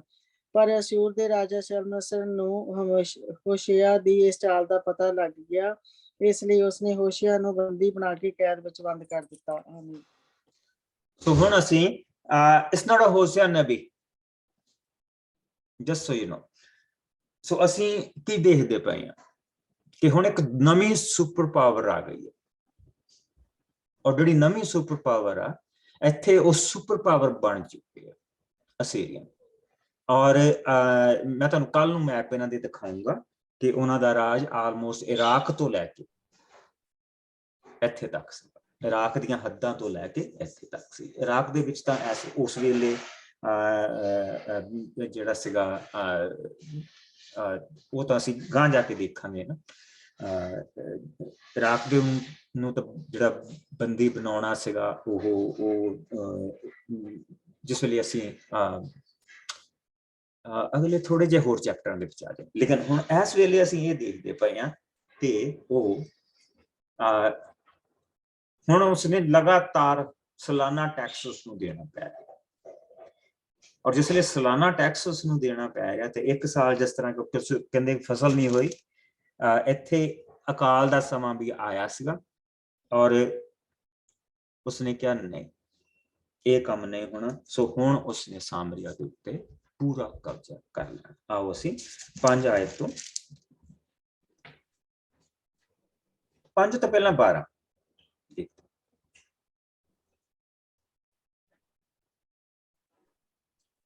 ਤਦ ਅਸ਼ੂਰ ਦੇ ਰਾਜਾ ਸ਼ਲਮਨਸਰ ਨੇ ਇਸਰਾਇਲ ਉੱਤੇ ਚੜ੍ਹਾਈ ਕੀਤੀ ਅਤੇ ਸਾਮਰੀਆ ਨੂੰ ਘੇਰ ਲਿਆ। ਉਸਨੇ ਸਾਮਰੀਆ ਨੂੰ 3 ਸਾਲ ਤੱਕ ਘੇਰੇ ਰੱਖਿਆ ਅਤੇ ਤੀਜੇ ਸਾਲ ਉਸਨੇ ਸਾਮਰੀਆ ਉੱਤੇ ਪੂਰਾ ਕਬਜ਼ਾ ਕਰ ਲਿਆ। ਇਹ ਰਾਜਾ ਹੋਸ਼ਿਆ ਦੇ ਰਾਜਕਾਲ ਦਾ 9ਵਾਂ ਸਾਲ ਸੀ। ਫਿਰ ਅਸ਼ੂਰ ਦਾ ਰਾਜਾ ਇਸਰਾਏਲੀਆਂ ਨੂੰ ਬੰਦੀ ਬਣਾ ਕੇ ਅਸ਼ੂਰ ਵਿੱਚ ਲੈ ਗਿਆ ਅਤੇ ਉਹਨਾਂ ਨੂੰ ਹਲੇ ਨਗਰ ਵਿੱਚ ਤੇ ਗੋਜ਼ਾਨ ਇਲਾਕੇ ਦੇ ਦਰਿਆ ਹਾਬੋਰ ਦੇ ਕੰਢੇ ਉੱਤੇ ਅਤੇ ਮਾਦੀਆਂ ਦੇ ਨਗਰਾਂ ਵਿੱਚ ਵਸਾ ਦਿੱਤਾ। ਇਸਰਾਏਲੀਆਂ ਦੇ ਬੰਦੀ ਹੋਣ ਦਾ ਕਾਰਨ ਇਹ ਸੀ, ਉਹਨਾਂ ਨੇ ਪ੍ਰਭੂ ਆਪਣੇ ਪਰਮੇਸ਼ਰ ਦੇ ਵਿਰੁੱਧ ਪਾਪ ਕੀਤਾ ਸੀ, ਜੋ ਉਹਨਾਂ ਨੂੰ ਮਿਸਰ ਦੇ ਰਾਜਾ ਫਿਰੌਨ ਦੀ ਗੁਲਾਮੀ ਤੋਂ ਛੁਡਾ ਕੇ ਲਿਆਇਆ ਸੀ। ਉਹ ਪ੍ਰਭੂ ਦੀ ਥਾਂ ਪਰਾਏ ਦੇਵਤਿਆਂ ਦੀ ਪੂਜਾ ਕਰਨ ਲੱਗ ਪਏ ਸਨ। ਉਹ ਇਸਰਾਏਲੀ ਰਾਜਿਆਂ ਦੀਆਂ ਬਣਾਈਆਂ ਰਸਮਾਂ ਅਤੇ ਉਹਨਾਂ ਲੋਕਾਂ ਦੀਆਂ ਧਾਰਮਿਕ ਰੀਤਾਂ ਰਸਮਾਂ ਜਿਨ੍ਹਾਂ ਨੂੰ ਪ੍ਰਭੂ ਨੇ ਉਹਨਾਂ ਦੇ ਸਾਹਮਣੇ ਕੱਢਿਆ ਸੀ, ਚੱਲਣ ਲੱਗ ਪਏ ਸਨ। ਉਹਨਾਂ ਨੇ ਬਹੁਤ ਸਾਰੇ ਕੰਮ ਪ੍ਰਭੂ ਉਹਨਾਂ ਦੇ ਪਰਮੇਸ਼ਰ ਦੇ ਇੱਛਾ ਦੇ ਵਿਰੁੱਧ ਕੀਤੇ ਸਨ। ਉਹਨਾਂ ਨੇ ਆਪਣੇ ਸਭ ਛੋਟੇ ਵੱਡੇ ਨਗਰਾਂ ਵਿੱਚ ਪਰਾਏ ਦੇਵਤਿਆਂ ਦੇ ਪੂਜਾ ਸਥਾਨ ਬਣਾਏ ਸਨ। ਉਹਨਾਂ ਨੇ ਹਰ ਪਹਾੜ ਦੀ ਚੋਟੀ ਅਤੇ ਹਰੇ ਰੁੱਖ ਹੇਠ ਕਈ ਤਰ੍ਹਾਂ ਦੇ ਬੁੱਤ ਅਤੇ ਅਸੀਰਾ ਦੇਵੀ ਦੀਆਂ ਮੂਰਤੀਆਂ ਰੱਖੀਆਂ ਸਨ। ਸੋ ਉਹ ਪਰਾਏ ਦੇਵਤਿਆਂ ਅਤੇ ਬੇਦੀਆਂ ਉੱਤੇ ਉਹਨਾਂ ਲੋਕਾਂ ਦੀਆਂ ਰਸਮ ਅਨੁਸਾਰ ਧੂਪ ਦਿਖਾਉਂਦੇ ਸਨ, ਜਿਨ੍ਹਾਂ ਨੂੰ ਪ੍ਰਭੂ ਨੇ ਉਹਨਾਂ ਵਿਚਕਾਰੋਂ ਕੱਢ ਦਿੱਤਾ ਸੀ। ਇਸ ਤਰ੍ਹਾਂ ਉਹਨਾਂ ਨੇ ਆਪਣੇ ਬੁਰੇ ਕੰਮਾਂ ਦੁਆਰਾ ਪ੍ਰਭੂ ਦੇ ਗੁੱਸੇ ਨੂੰ ਭੜਕਾਇਆ ਅਤੇ ਉਸ ਹੁਕਮ ਨੂੰ ਤੋੜਿਆ ਜਿਸ ਅਨੁਸਾਰ ਉਸਨੇ ਕਿਹਾ ਸੀ, ਬੁੱਤਾਂ ਦੀ ਪੂਜਾ ਨਾ ਕਰਨਾ। ਪ੍ਰਭੂ ਨੇ ਆਪਣੇ ਸੰਦੇਸ਼ਵਾਹਕਾਂ ਅਤੇ ਨਵੀਆਂ ਦੇ ਦੁਆਰਾ ਇਸਰਾਏਲੀਆਂ ਅਤੇ ਯਹੂਦੀਆਂ ਨੂੰ ਕਈ ਵਾਰ ਇਹ ਕਹਿ ਕੇ ਚੇਤਾਵਨੀ ਵੀ ਦਿੱਤੀ, ਤੁਸੀਂ ਆਪਣੇ ਬੁਰੇ ਰਾਹਾਂ ਨੂੰ ਛੱਡ ਕੇ ਮੇਰੇ ਹੁਕਮਾਂ ਅਤੇ ਵਿਧੀਆਂ ਦੀ ਪਾਲਣਾ ਕਰੋ, ਜੋ ਮੈਂ ਵਿਵਸਥਾ ਦੇ ਰੂਪ ਵਿੱਚ ਤੁਹਾਡੇ ਪੁਰਖਿਆਂ ਨੂੰ ਦਿੱਤੇ ਅਤੇ ਆਪਣੇ ਦਾਸ ਨਬੀਆਂ ਦੇ ਰਾਹੀਂ ਤੁਹਾਨੂੰ ਦਿੱਤੇ ਹਨ। ਪਰ ਉਹਨਾਂ ਨੇ ਪ੍ਰਭੂ ਦੀ ਇਸ ਚੇਤਾਵਨੀ ਦੀ ਪਰਵਾਹ ਨਾ ਕੀਤੀ ਅਤੇ ਸਗੋਂ ਆਪਣੇ ਪੁਰਖਿਆਂ ਦੇ ਵਾਂਗ ਹਠੀ ਬਣੇ ਰਹੇ, ਜਿਨ੍ਹਾਂ ਨੇ ਪ੍ਰਭੂ ਆਪਣੇ ਪਰਮੇਸ਼ਰ ਉੱਤੇ ਵਿਸ਼ਵਾਸ ਨਹੀਂ ਕੀਤਾ ਸੀ। ਸੋ ਉਹਨਾਂ ਨੇ ਉਹਨਾਂ ਵਿਧੀਆਂ ਤੇ ਨੇਮ ਨੂੰ ਜੋ ਪ੍ਰਭੂ ਨੇ ਉਹਨਾਂ ਦੇ ਪੁਰਖਿਆਂ ਨੂੰ ਦਿੱਤੇ ਸਨ ਰੱਦ ਦਿੱਤਾ ਅਤੇ ਉਸ ਦੀ ਚੇਤਾਵਨੀ ਨੂੰ ਨਾ ਮੰਨਿਆ। ਉਹ ਨਿਗੁਣੇ ਦੇਵਤਿਆਂ ਦੇ ਪਿੱਛੇ ਲੱਗ ਕੇ ਆਪ ਵੀ ਨਿਗੁਣੇ ਬਣ ਗਏ ਅਤੇ ਉਹਨਾਂ ਨੇ ਆਪਣੇ ਆਸ-ਪਾਸ ਰਹਿ ਰਹੀਆਂ ਪਰਾਈਆਂ ਕੌਮਾਂ ਦੀਆਂ ਰੀਤਾਂ ਰਸਮਾਂ ਨੂੰ ਅਪਣਾ ਲਿਆ, ਜਿਨ੍ਹਾਂ ਵੱਲੋਂ ਪ੍ਰਭੂ ਨੇ ਉਹਨਾਂ ਨੂੰ ਆਗਿਆ ਦਿੱਤੀ ਸੀ ਕਿ ਉਹ ਉਹਨਾਂ ਦੇ ਪਿੱਛੇ ਨਾ ਚੱਲਣ। ਉਹਨਾਂ ਨੇ ਪ੍ਰਭੂ ਦੀਆਂ ਸਭ ਆਗਿਆਵਾਂ ਨੂੰ ਤੋੜਿਆ ਤੇ ਆਪਣੇ ਲਈ ਢਾਲੇ ਹੋਏ 2 ਬੱਚਿਆਂ ਦੀਆਂ ਮੂਰਤਾਂ ਅਤੇ ਆਸ਼ੇਰਾ ਦੇਵੀ ਦਾ ਬੁੱਤ ਵੀ ਬਣਾਇਆ। ਉਹ ਆਕਾਸ਼ ਦੇ ਤਾਰਿਆਂ ਤੇ ਬਾਲ ਦੇਵਤਾ ਦੀ ਪੂਜਾ ਵੀ ਕਰਨ ਲੱਗ ਪਏ ਸਨ। ਉਹਨਾਂ ਨੇ ਆਪਣੇ ਪੁੱਤਰਾਂ ਅਤੇ ਪੁੱਤਰੀਆਂ ਨੂੰ ਹੋਮ ਬਲੀ ਕਰਕੇ ਪਰਾਏ ਦੇਵਤਿਆਂ ਸਾਹਮਣੇ ਚੜਾਇਆ। ਉਹ ਜੋਤਸ਼ੀਆਂ ਅਤੇ ਜਾਦੂ ਟੋਣਾ ਕਰਨ ਵਾਲਿਆਂ ਦੇ ਪਿੱਛੇ ਵੀ ਚੱਲਣ ਲੱਗ ਪਏ।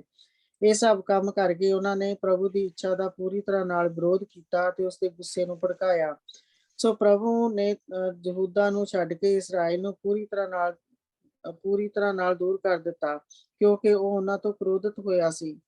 ਪਰ ਯਹੂਦਾ ਨੇ ਵੀ ਪ੍ਰਭੂ ਆਪਣੇ ਪਰਮੇਸ਼ਰ ਦੀਆਂ ਆਗਿਆਵਾਂ ਦੀ ਪੂਰੀ ਤਰ੍ਹਾਂ ਨਾਲ ਪਾਲਣਾ ਨਾ ਕੀਤੀ। ਉਹ ਵੀ ਇਸਰਾਏਲ ਦੁਆਰਾ ਮੰਨੀਆਂ ਬੁਰੀਆਂ ਰੀਤਾਂ ਰਸਮਾਂ ਨੂੰ ਮੰਨਣ ਲੱਗ ਪਏ ਸਨ। ਸੋ ਪ੍ਰਭੂ ਨੇ ਸਭ ਇਸਰਾਏਲੀਆਂ ਨੂੰ ਰੱਦ ਕਈ ਅਤਿਆਚਾਰੀ ਵੈਰੀਆਂ ਦੇ ਹੱਥੀਂ ਸੌਂਪ ਦਿੱਤਾ ਤੇ ਉਹਨਾਂ ਨੂੰ ਆਪਣੇ ਤੋਂ ਦੂਰ ਕਰ ਦਿੱਤਾ। ਜਦੋਂ ਪ੍ਰਭੂ ਨੇ ਇਸਰਾਏਲ ਨੂੰ ਯਹੂਦਾ ਤੋਂ ਵੱਖ ਕੀਤਾ ਤਾਂ ਇਸਰਾਏਲੀਆਂ ਨੇ ਨਬਾਟ ਦੇ ਪੁੱਤਰ ਯਰੋਬਾਮ ਨੂੰ ਆਪਣਾ ਰਾਜਾ ਚੁਣ ਲਿਆ। ਪਰ ਯਰੋਬਾਮ ਨੇ ਉਹਨਾਂ ਨੂੰ ਪ੍ਰਭੂ ਤੋਂ ਦੂਰ ਕਰ ਦਿੱਤਾ ਅਤੇ ਉਹਨਾਂ ਤੋਂ ਭਿਅੰਕਰ ਪਾਪ ਕਰਵਾਏ। ਇਸਰਾਏਲੀ ਰਾਜਾ ਯਰੋਬਾਮ ਦੁਆਰਾ ਕੀਤੇ ਪਾਪਾਂ ਤੇ ਰਸਮਾਂ ਨੂੰ ਮੰਨਦੇ ਰਹੇ। ਸੋ ਅੰਤ ਵਿੱਚ ਪ੍ਰਭੂ ਨੇ ਉਹਨਾਂ ਨੂੰ ਆਪਣੇ ਸਾਹਮਣੇ ਦੂਰ ਕਰ ਦਿੱਤਾ ਅਤੇ ਉਸਨੇ ਇਸ ਸੰਬੰਧ ਵਿੱਚ ਆਪਣੇ ਦਾਸ ਨਬੀਆਂ ਦੁਆਰਾ ਚੇਤਾਵਨੀ ਵੀ ਦਿੱਤੀ ਸੀ। ਸੋ ਇਸ ਤਰ੍ਹਾਂ ਇਸਰਾਏਲ ਅਸ਼ੂਰ ਵਿੱਚ ਪ੍ਰਵਾਸੀ ਹਾਲਤ ਪਹੁੰਚਾਏ ਗਏ ਅਤੇ ਉਹ ਅੱਜ ਤੱਕ ਉੱਥੇ ਰਹਿ ਰਹੇ ਹਨ। ਅਸੀਂ ਇੱਥੇ ਤੱਕ ਹੀ ਪੜ੍ਹਨਾ। ਇੱਥੇ ਤਾਂ ਠੀਕ ਸੀ।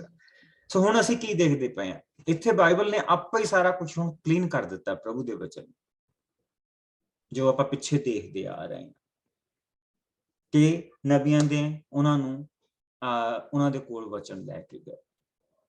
ਉਹਨਾਂ ਨੇ ਕੋਈ ਹਰਾ ਰੁੱਖ ਨਹੀਂ ਛੱਡਿਆ ਜਿਹਦੇ ਸਾਹਮਣੇ ਪੂਜਾ ਨਹੀਂ ਹੋਣੀ, ਕੋਈ ਉੱਚਾ ਪਹਾੜ ਦੀ ਕੋਈ ਟੀਸੀ ਨਹੀਂ ਛੱਡੀ ਜਿੱਥੇ ਉਹਨਾਂ ਨੇ ਬੁੱਤ ਬਣਾ ਕੇ ਪੂਜਾ ਨਹੀਂ ਕੀਤੀ, ਕੋਈ ਕੇਵ ਨਹੀਂ ਛੱਡੀ ਜਿਹਦੇ ਅੰਦਰ ਉਹਨਾਂ ਨੇ ਮੁਲਕ ਦੇਵਤੇ ਦੀ ਮੂਰਤੀ ਲਾ ਕੇ ਤਾਂ ਉਹਦੀ ਪੂਜਾ ਨਹੀਂ ਕੀਤੀ। ਉਹਨਾਂ ਨੇ ਟੂਣੇ ਨਹੀਂ ਛੱਡੇ, ਉਹਨਾਂ ਨੇ ਜੋਤਸ਼ੀ ਨਹੀਂ ਛੱਡੇ, ਉਹਨਾਂ ਨੇ ਹਰ ਇੱਕ ਕਿਸਮ ਦੀ ਬੁਰਾਈ ਕੀਤੀ। ਸੋ ਉਹਨਾਂ ਤੇ ਹਮਲੇ ਹੋ ਨਹੀਂ ਸੀ ਰਹੇ, ਪ੍ਰਭੂ ਕਰਵਾ ਰਿਹਾ ਸੀ, ਪ੍ਰਭੂ ਉਹਨਾਂ ਤੇ ਹਮਲੇ ਕਰਵਾ ਰਿਹਾ ਸੀ। ਔਰ ਫਿਰ ਅੰਤ ਇੱਕ ਐਸਾ ਸਮਾਂ ਆਇਆ ਔਰ ਅਸੀਂ ਦੇਖਿਆ ਕਿੱਦਾਂ ਦੇ ਨਬੀ ਉਹਨਾਂ ਦੇ ਕੋਲ, ਅਲਾਈਜਾ, ਅਲੀਸ਼ਾ, ਬਹੁਤ ਸਾਰੇ ਨਬੀ ਜਿਨ੍ਹਾਂ ਦੇ ਨਾਮ ਦਿੱਤੇ ਗਏ ਆ, ਔਰ ਉਹਨਾਂ ਨੇ ਪ੍ਰਭੂ ਨੇ ਉਹਨਾਂ ਦੇ ਰਾਹੀਂ ਲੈ ਕੇ ਆਇਆ। ਬਹੁਤ ਸਾਰੇ ਨਬੀਆਂ ਨੇ ਉਹਨਾਂ ਨੂੰ ਕੀ ਕਿਹਾ, ਉਹ ਸਾਡੇ ਕੋਲ ਉਹਨਾਂ ਦੀਆਂ ਪੁਸਤਕਾਂ ਪਈਆਂ। ਮੀਕਾ ਨਬੀ ਵੀ ਇੱਥੇ ਹੋ ਚੁੱਕਾ, ਮੀਕਾ ਵੀ ਇੱਥੇ ਹੀ ਆਉਂਦਾ ਹੈ। ਪ੍ਰਭੂ ਨੇ ਉਹ ਸਭ ਕੁਝ ਸਾਨੂੰ ਦਿਖਾਇਆ।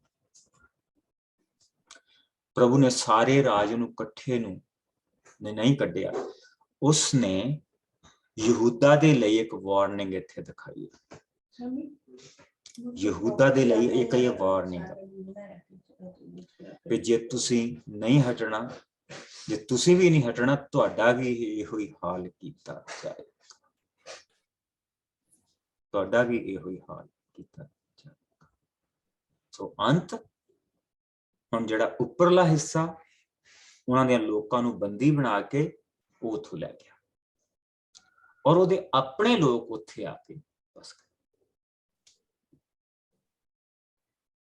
ਇਸ ਵੇਲੇ, ਇਸ ਸਮੇਂ ਦੇ ਵਿੱਚ ਜਿੱਥੇ ਅਸੀਂ ਪੜ੍ਹਦੇ ਪਏ ਹਾਂ, ਪ੍ਰਭੂ ਯਿਸੂ ਮਸੀਹ ਦੇ ਆਉਣ ਤੋਂ ਬੇਸਿਕਲੀ ਅਸੀਂ ਦੇਖਦੇ ਪਏ ਕਿ 732 ਸਾਲ ਪਹਿਲਾਂ ਇਹ ਜਿਹੜਾ ਪਾਸਾ ਹੈ ਇਹ ਖਤਮ ਹੋ ਚੁੱਕਾ। ਇਹਨਾਂ ਦੇ ਰਾਜਾ, ਜਿਹੜਾ ਰਾਜ ਹੈ ਇਜ਼ਰਾਈਲ ਦਾ ਰਾਜ, ਖਤਮ ਹੋ ਗਿਆ। ਠੀਕ, ਔਰ ਉੱਥੇ ਅਸੂਰ ਦਾ ਰਾਜਾ ਨੇ ਆਪਣਾ ਰਾਜ ਕਾਇਮ ਕਰ ਲਿਆ। ਸੈਮਨ ਨੂੰ ਕਹਿੰਦਾ ਜ਼ੋਈ ਨੂੰ ਚੁੱਕ ਲਿਆ ਜਤੂ। ਹਾਂਜੀ ਜੀਜੋ, I will send Samuel. You call him and let him know. Sorry. So ਅਸੀਂ ਕੀ ਦੇਖਦੇ ਪਏ ਹਾਂ? ਅਸੀਂ ਇੱਥੇ ਦੇਖਦੇ ਪਏ ਹਾਂ ਪ੍ਰਭੂ ਦੇ ਵਚਨ ਦੇ ਵਿੱਚ ਸਾਰੇ ਦਾ ਸਾਰਾ ਸਾਰ ਜਿਹੜਾ ਉਹ ਸਾਨੂੰ ਦੇ ਦਿੱਤਾ। ਕਿਉਂ ਪ੍ਰਭੂ ਨੇ ਉਹਨਾਂ ਨੂੰ ਬੰਦੀ ਬਣਾ ਕੇ ਘੱਲਿਆ, ਕਿਉਂ ਪ੍ਰਭੂ ਨੇ ਮੁੜ ਕੇ ਗੁਲਾਮੀ ਦੇ ਵਿੱਚੋਂ ਕੱਢ ਕੇ ਲੈ ਕੇ ਆਇਆ ਸੀ, ਔਰ ਦੁਆਰਾ ਗੁਲਾਮੀ ਦੇ ਵਿੱਚ ਕਿਉਂ ਘੱਲਿਆ। ਕਿ ਉਹਨਾਂ ਨੇ ਉਹ ਬੱਚਿਆਂ ਦੀ ਪੂਜਾ ਕਰਨੀ ਨਹੀਂ ਛੱਡੀ ਜਿਹੜੇ ਯਾਰਾਬੁਆਮ ਨੇ ਬਣਾਏ ਸੀ। ਉਹਨਾਂ ਨੇ ਹੋਰ ਜਿਹੜੇ ਇਲਾਕੇ ਦੇ ਦੇਵੀ ਦੇਵਤਾ ਕਿਸੇ ਨੂੰ ਨਹੀਂ ਛੱਡਿਆ ਜਿਨ੍ਹਾਂ ਦੀ ਪੂਜਾ ਉਹਨਾਂ ਨੇ ਨਹੀਂ ਕੀਤੀ। ਉਹਨਾਂ ਨੇ ਟੂਣੇ ਨਹੀਂ ਛੱਡੇ, ਉਹਨਾਂ ਨੇ ਜਾਦੂ ਨਹੀਂ ਛੱਡੇ, ਕਿਸੇ ਨਬੀ ਦੀ ਗੱਲ ਨਹੀਂ ਸੁਣੀ, ਕਿਸੇ ਨਬੀ ਦੀ ਗੱਲ ਨਹੀਂ ਸੁਣੀ। ਈਵਨ ਦੋ ਕਿ ਪ੍ਰਭੂ ਉਹਨਾਂ ਦੇ ਲਈ ਬਾਰ-ਬਾਰ ਮਿਰਾਕਲ ਕਰਦਾ ਸੀ। 2 ਵਾਰੀ ਤਾਂ ਅਸੀਂ ਪੜ੍ਹਿਆ ਪ੍ਰਭੂ ਨੇ ਮੁਕਤੀ ਦਾਤਾ ਘੱਲਿਆ ਔਰ ਇਜ਼ਰਾਈਲ ਨੂੰ ਛੁਟਕਾਰਾ ਦਿੱਤਾ। ਲਗਾਤਾਰ ਪ੍ਰਭੂ ਉਹਨਾਂ ਦੀ ਮਦਦ ਵੀ ਕਰਦਾ ਰਿਹਾ। ਉਹ ਇਹ ਕਰਦੇ ਰਹੇ ਪਰ ਪ੍ਰਭੂ ਫਿਰ ਵੀ ਮਦਦ ਕਰਦਾ ਰਿਹਾ ਔਰ ਆਖਰਕਾਰ ਹੁਣ ਬੰਦੀ ਬਣ ਕੇ ਚਲੇ ਗਏ। ਸੋ ਇੱਕ ਪਾਸਾ ਅਸੂਰੀਆਂ ਦੀ ਗੁਲਾਮੀ ਦੇ ਵਿੱਚ ਚਲਾ ਗਿਆ।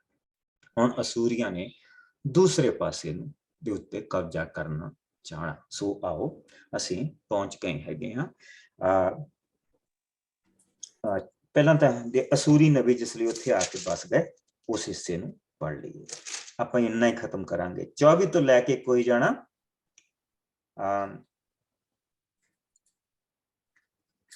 24 ਤੋਂ ਲੈ ਕੇ ਚੈਪਟਰ ਦੇ ਐਂਡ ਤੱਕ ਇਹਨੂੰ ਖਤਮ ਕਰ ਦਿਓ। ਤਦ ਅਸ਼ੂਰ ਦੇ ਰਾਜੇ ਨਗਰਾਂ ਬਾਬਲ, ਕੁਥਾ, ਅਵਾ, ਹਮਾਥ, ਸਫਰਵੈਮ ਦੀਆਂ ਲੋਕਾਂ ਨੂੰ ਲਿਆ ਕੇ ਇਜ਼ਰਾਈਲ ਦੇ ਨਗਰਾਂ ਵਿੱਚ ਵਸਾ ਦਿੱਤਾ। ਸੋ ਉਹ ਲੋਕ ਇਜ਼ਰਾਈਲ ਦੇ ਨਗਰਾਂ ਉੱਤੇ ਉਹਨਾਂ ਵਿੱਚ ਰਹਿਣ ਲੱਗ ਪਏ। ਪਰ ਅਸੂਰੀ ਲੋਕਾਂ ਨੂੰ ਪ੍ਰਭੂ ਦੀ ਆਰਾਧਨਾ ਕਰਨੀ ਨਹੀਂ ਆਉਂਦੀ ਸੀ। ਇਸ ਲਈ ਪ੍ਰਭੂ ਨੇ ਉਹਨਾਂ ਵਿਚਕਾਰ ਸ਼ੇਰ ਘੱਲੇ ਅਤੇ ਸ਼ੇਰਾਂ ਨੇ ਕੁਝ ਅਸੂਰੀ ਲੋਕਾਂ ਨੂੰ ਮਾਰ ਦਿੱਤਾ। ਇਸ ਸੰਬੰਧ ਵਿੱਚ ਅਸ਼ੂਰ ਦੇ ਰਾਜਾ ਨੂੰ ਦੱਸਿਆ ਗਿਆ ਕਿ ਜੋ ਅਸ਼ੂਰੀ ਇਸਰਾਇਲੀ ਨਗਰਾਂ ਵਿੱਚ ਜਾ ਕੇ ਵਸੇ ਹਨ, ਉਹਨਾਂ ਨੂੰ ਉੱਥੋਂ ਦੇ ਦੇਵਤੇ ਦੀ ਪੂਜਾ ਕਰਨੀ ਨਹੀਂ ਆਉਂਦੀ। ਸੋ ਉਸਨੇ ਉਹਨਾਂ ਵਿਚਕਾਰ ਸ਼ੇਰ ਘੱਲੇ ਅਤੇ ਸ਼ੇਰਾਂ ਨੇ ਕੁਝ ਅਸੂਰੀਆਂ ਨੂੰ ਮਾਰ ਦਿੱਤਾ। ਤਦ ਰਾਜਾ ਨੇ ਆਗਿਆ ਦਿੱਤੀ, ਅਸੀਂ ਜਿਨ੍ਹਾਂ ਇਸਰਾਇਲੀ ਪੁਰੋਹਿਤਾਂ ਨੂੰ ਇੱਥੇ ਬੰਦੀ ਬਣਾ ਕੇ ਲਿਆਏ ਹਾਂ, ਉਹਨਾਂ ਵਿੱਚੋਂ ਇੱਕ ਪੁਰੋਹਿਤ ਨੂੰ ਵਾਪਸ ਇਸਰਾਇਲ ਵਿੱਚ ਘੱਲੋ ਕਿ ਉਹ ਉੱਥੇ ਜਾ ਕੇ ਰਹੇ ਅਤੇ ਸਾਡੇ ਲੋਕਾਂ ਨੂੰ ਉੱਥੋਂ ਦੇ ਦੇਵਤੇ ਦੀ ਪੂਜਾ ਕਰਨੀ ਵੀ ਸਿਖਾਏ। ਸੋ ਬੰਦੀ ਪੁਰੋਹਿਤਾਂ ਵਿੱਚੋਂ ਇੱਕ ਪੁਰੋਹਿਤ ਵਾਪਸ ਇਸਰਾਇਲ ਵਿੱਚ ਗਿਆ ਤੇ ਉਹ ਬੈਤੇਲ ਨਗਰ ਵਿੱਚ ਰਹਿਣ ਲੱਗਾ। ਉਸਨੇ ਅਸੂਰੀਆਂ ਨੂੰ ਪ੍ਰਭੂ ਦੀ ਆਰਾਧਨਾ ਕਰਨੀ ਸਿਖਾਈ। ਪਰ ਇਸਰਾਇਲ ਦੇ ਨਗਰਾਂ ਵਿੱਚ ਰਹਿ ਰਹੇ ਲੋਕਾਂ ਨੇ ਆਪਣੀ ਜਾਤ ਅਨੁਸਾਰ ਆਪਣੇ ਆਪਣੇ ਦੇਵਤਿਆਂ ਦੇ ਬੁੱਤ ਦੀ ਪੂਜਾ ਲਈ ਬਣਾਏ ਅਤੇ ਉਹਨਾਂ ਨੂੰ ਇਸਰਾਇਲੀਆਂ ਦੁਆਰਾ ਪਰਾਏ ਦੇਵਤਿਆਂ ਲਈ ਬਣੇ ਪੂਜਾ ਸਥਾਨਾਂ ਵਿੱਚ ਰੱਖ ਦਿੱਤੇ। ਬਾਬਲ ਦੇ ਲੋਕਾਂ ਨੇ ਆਪਣੇ ਦੇਵਤੇ ਸਕੋਥ ਬਨੋਦ ਦਾ ਬੁੱਤ ਬਣਾਇਆ। ਕੂਥ ਦੇ ਲੋਕਾਂ ਨੇ ਨਿਰਗਲ ਦੇਵਤਾ ਦਾ, ਹਮਾਤ ਦੇ ਲੋਕਾਂ ਨੇ ਅਸੀਮਾ ਦੇਵਤਾ ਦਾ, ਅਬੀ ਦੇ ਲੋਕਾਂ ਨੇ ਨਿਭਜ ਅਤੇ ਤਰਤਾਕ ਦੇਵਤਾ ਦਾ ਅਤੇ ਸਫਰਵੈਮ ਨਿਵਾਸੀਆਂ ਨੇ ਆਪਣੇ ਪੁੱਤਰਾਂ ਦੀਆਂ ਬਲੀਆਂ ਆਪਣੇ ਦੇਵਤਿਆਂ ਅਦਰਮਲਕ ਅਤੇ ਅਨਮਲਕ ਅੱਗੇ ਚੜਾਈਆਂ। ਸੋ ਇਹ ਲੋਕ ਪ੍ਰਭੂ ਤੋਂ ਵੀ ਡਰਨ ਲੱਗੇ, ਪਰ ਇਹਨਾਂ ਨੇ ਆਪਣੇ ਦੇਵਤੇ ਦੀ ਪੂਜਾ ਲਈ ਆਪਣੇ ਵਿੱਚੋਂ ਪੁਰੋਹਿਤ ਵੀ ਚੁਣੇ ਜੋ ਉਹਨਾਂ ਲਈ ਉਹਨਾਂ ਦੇ ਦੇਵਤਿਆਂ ਸਾਹਮਣੇ ਬਲੀਆਂ ਚੜਾਉਂਦੇ ਸਨ। ਇਸ ਤਰ੍ਹਾਂ ਉਹ ਪ੍ਰਭੂ ਦੀ ਆਰਾਧਨਾ ਵੀ ਕਰਦੇ ਸਨ ਅਤੇ ਇਸ ਦੇ ਨਾਲ ਹੀ ਆਪਣੇ ਦੇਵਤਿਆਂ ਦੀ ਪੂਜਾ ਆਪਣੇ ਦੇਸ਼ ਦੀ ਰਸਮ ਅਨੁਸਾਰ ਕਰਦੇ ਸਨ। ਸੋ ਉਹ ਅੱਜ ਤੱਕ ਆਪਣੀਆਂ ਪੁਰਾਣੀਆਂ ਰਸਮ ਅਨੁਸਾਰ ਚੱਲਦੇ ਹਨ। ਉਹ ਪ੍ਰਭੂ ਦਾ ਨਾ ਤਾਂ ਡਰ ਮੰਨਦੇ ਅਤੇ ਨਾ ਹੀ ਪ੍ਰਭੂ ਦੀਆਂ ਉਹਨਾਂ ਵਿਧੀਆਂ ਤੇ ਹੁਕਮਾਂ ਨੂੰ ਮੰਨਦੇ ਹਨ ਜੋ ਉਸਨੇ ਯਾਕੂਬ ਦੇ ਵੰਸ਼ ਨੂੰ ਦਿੱਤੇ ਸਨ। ਯਾਕੂਬ ਦੇ ਵੰਸ਼ ਦਾ ਨਾਂ ਹੀ ਇਸਰਾਇਲ ਸੀ। ਪ੍ਰਭੂ ਨੇ ਉਹਨਾਂ ਦੇ ਨਾਲ ਨੇਮ ਕੀਤਾ ਸੀ ਅਤੇ ਉਹਨਾਂ ਨੂੰ ਆਗਿਆ ਦਿੱਤੀ ਸੀ, ਤੁਸੀਂ ਪਰਾਏ ਦੇਵਤਿਆਂ ਦੀ ਪੂਜਾ ਨਾ ਕਰਨਾ, ਨਾ ਹੀ ਉਹਨਾਂ ਅੱਗੇ ਮੱਥਾ ਟੇਕਣਾ ਜਾਂ ਪੂਜਾ ਕਰਨਾ ਜਾਂ ਉਹਨਾਂ ਅੱਗੇ ਬਲੀ ਚੜਾਉਣਾ। ਤੁਸੀਂ ਕੇਵਲ ਮੈਂ ਜੋ ਤੁਹਾਡਾ ਪ੍ਰਭੂ ਹਾਂ ਆਗਿਆ ਮੰਨਣਾ, ਕਿਉਂਕਿ ਮੈਂ ਹੀ ਤੁਹਾਨੂੰ ਮਿਸਰ ਦੀ ਗੁਲਾਮੀ ਤੋਂ ਵੱਡੀ ਸ਼ਕਤੀ ਤੇ ਬਲ ਨਾਲ ਕੱਢ ਕੇ ਲਿਆਇਆ ਹਾਂ। ਸੋ ਤੁਸੀਂ ਕੇਵਲ ਮੇਰੇ ਅੱਗੇ ਹੀ ਮੱਥਾ ਟੇਕਣਾ ਅਤੇ ਬਲੀਆਂ ਚੜਾਉਣਾ। ਤੁਸੀਂ ਕੇਵਲ ਮੇਰੇ ਲਿਖੇ ਹੁਕਮਾਂ ਤੇ ਵਿਧੀਆਂ ਦੀ ਪਾਲਣਾ ਕਰਨਾ ਅਤੇ ਕਿਸੇ ਪਰਾਏ ਦੇਵਤੇ ਦੀ ਪੂਜਾ ਨਾ ਕਰਨਾ, ਨਾ ਹੀ ਤੁਸੀਂ ਮੇਰੇ ਕੀਤੇ ਨੇਮ ਨੂੰ ਭੁੱਲਣਾ। ਤੁਸੀਂ ਮੇਰੀ ਜੋ ਪ੍ਰਭੂ ਤੁਹਾਡਾ ਪਰਮੇਸ਼ਰ ਹਾਂ ਆਗਿਆ ਮੰਨਣਾ ਅਤੇ ਮੈਂ ਤੁਹਾਨੂੰ ਤੁਹਾਡੇ ਵੈਰੀਆਂ ਤੋਂ ਛੁਡਾਵਾਂਗਾ। ਪਰ ਇਹਨਾਂ ਲੋਕਾਂ ਨੇ ਪ੍ਰਭੂ ਦੀ ਨਾ ਸੁਣੀ ਅਤੇ ਉਹ ਆਪਣੀਆਂ ਪੁਰਾਣੀਆਂ ਰੀਤਾਂ ਰਸਮਾਂ ਅਨੁਸਾਰ ਚੱਲਦੇ ਰਹੇ। ਸੋ ਇਹ ਲੋਕ ਪ੍ਰਭੂ ਦੀ ਆਰਾਧਨਾ ਕਰਦੇ ਸਨ, ਪਰ ਆਪਣੇ ਬੁੱਤਾਂ ਦੀ ਪੂਜਾ ਵੀ ਕਰਦੇ ਸਨ। ਉਹਨਾਂ ਦਾ ਵੰਸ਼ ਅੱਜ ਤੱਕ ਇਸੇ ਤਰ੍ਹਾਂ ਕਰਦਾ ਆ ਰਿਹਾ ਹੈ। ਸੋ ਹੈ ਕਿ ਨਹੀਂ ਅਜੀਬ ਜੀ? ਉਹਨਾਂ ਵਿਚਾਰਿਆਂ ਨੂੰ ਪਤਾ ਹੀ ਇੰਨਾ, ਇਹ ਤੋਂ ਜ਼ਿਆਦਾ ਉਹਨਾਂ ਨੂੰ ਪਤਾ ਨਹੀਂ ਗਾ। ਉਹ ਕਿਹੜੇ ਅਬਰਾਹਮ ਦੇ ਸਮੇਂ ਦੇ ਚੱਲੇ ਹੋ? ਉਹਨਾਂ ਨੂੰ ਉਹਨਾਂ ਦੇ ਬਜ਼ੁਰਗਾਂ ਨੇ ਕਿੱਥੇ ਮੂਸਾ ਦੇਖਿਆ? ਉਹਨਾਂ ਦੇ ਬਜ਼ੁਰਗਾਂ ਨੇ ਕਿੱਥੇ ਸਮੁੰਦਰ ਖੁੱਲਦਾ ਦੇਖਿਆ? ਉਹ ਤਾਂ ਵਿਚਾਰੇ ਉੱਥੇ ਦੇ ਰਹਿਣ ਵਾਲੇ। ਉਹ ਜਿਹੜੇ ਦੇਵੀ ਦੇਵਤੇ ਆ ਉਹ ਤਾਂ ਸ਼ੁਰੂ ਤੋਂ ਪੂਜਦੇ ਆਏ ਉਹਨਾਂ ਨੂੰ। ਪਰ ਜਿਸ ਵੇਲੇ ਪ੍ਰਭੂ ਨੇ ਜਿਸਲੇ ਆਪਣੀ ਪੂਜਾ ਕਰਾਉਣੀ ਹੁੰਦੀ ਕਰਾ ਲੈਂਦਾ ਆ। ਇਹ ਪ੍ਰਭੂ ਸਿਰਫ ਦਿਖਾ ਰਿਹਾ ਯਹੂਦਾ ਨੂੰ ਦਿਖਾ ਰਿਹਾ ਕਿ ਦੇਖੋ ਦੂਜੀਆਂ ਕੌਮਾਂ ਦੇ ਲੋਕ ਮੇਰੀ ਪ੍ਰਸਤਿਸ਼ ਕਰਦੇ, ਮੇਰੀ ਪ੍ਰਸਤਿਸ਼ ਕਰਦੇ ਪਏ। ਔਰ ਇਹ ਇਜ਼ਰਾਈਲ ਦੇ ਲੋਕ ਜਿਨ੍ਹਾਂ ਨੇ ਮੇਰੇ ਤੋਂ ਮੰਦਿਰ ਨਹੀਂ ਮੰਗਿਆ ਕਿ ਜੇ ਤੁਸੀਂ ਸਾਨੂੰ ਸਾਡਾ ਦੇਸ਼ ਵੱਖਰਾ ਕਰ ਦਿੱਤਾ ਤੇ ਸਾਨੂੰ ਵੱਖ-ਵੱਖ ਕਰ ਦਿੱਤਾ, ਸਾਨੂੰ ਕਮ ਸੇ ਕਮ ਆਪਣਾ ਮੰਦਿਰ ਵੀ ਬਣਾਉਣ ਦੀ ਆਗਿਆ ਦੇ, ਉਹ ਨਹੀਂ ਬਣਾਇਆ। ਉਹਨਾਂ ਨੇ ਬੱਚੇ ਦਾ ਮੰਦਿਰ ਬਣਾ ਦਿੱਤਾ।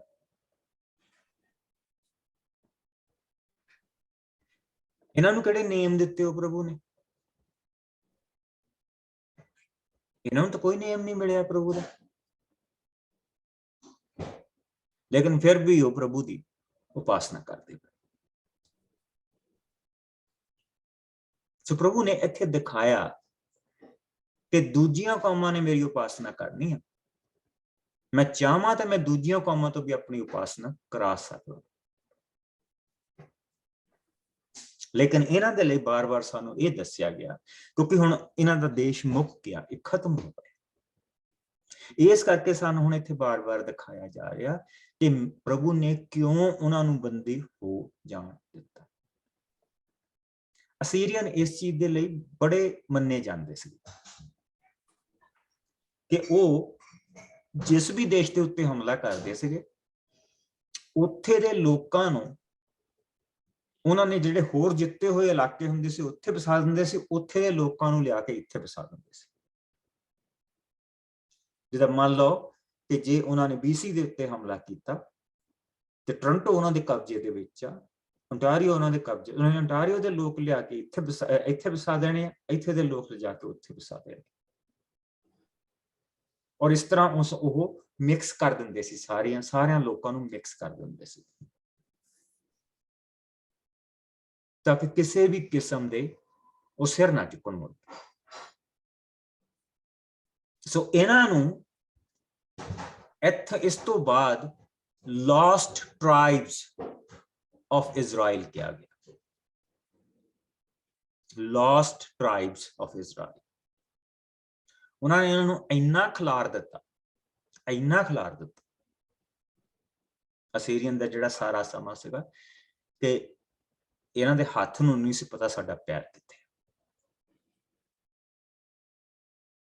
ਸੋ ਇਸ ਇਲਾਕੇ ਦੇ ਵਿੱਚ ਆ ਕੇ ਹੁਣ ਪ੍ਰਭੂ ਦੀ ਵਾਅਦੇ ਦੀ ਧਰਤੀ ਦੇ ਵਿੱਚ ਇਸ ਵੇਲੇ ਅਸੀਰੀਅਨ ਵਾਸਤੇ ਮੈਂ ਤੁਹਾਨੂੰ ਅਸੀਰੀਅਨ ਦੀ ਇੱਕ ਵੀਡੀਓ ਘੱਲੂੰਗਾ WhatsApp ਤੇ, ਉਸਨੂੰ ਦੇਖਿਓ, ਉਹ ਐਕਸਪਲੇਨ ਕਰ ਦਿਆ। ਕਿਉਂਕਿ ਹੁਣ ਅਸੀਂ ਜਿੱਦਾਂ ਅੱਗੇ ਵੱਧਦੇ ਜਾਣਾ ਅਸੀਂ ਅਸੀਰੀਅਨ ਦੇਖਦੇ ਜਾਣਾ, ਫਿਰ ਉਸ ਤੋਂ ਬਾਅਦ ਬੈਬੀਲੋਨ ਦੇ ਲੋਕਾਂ ਨਾਲ ਬਾਬਲ ਦੇ ਲੋਕਾਂ ਦੀ ਗੱਲ ਸ਼ੁਰੂ ਹੋ ਜਾਣੀ।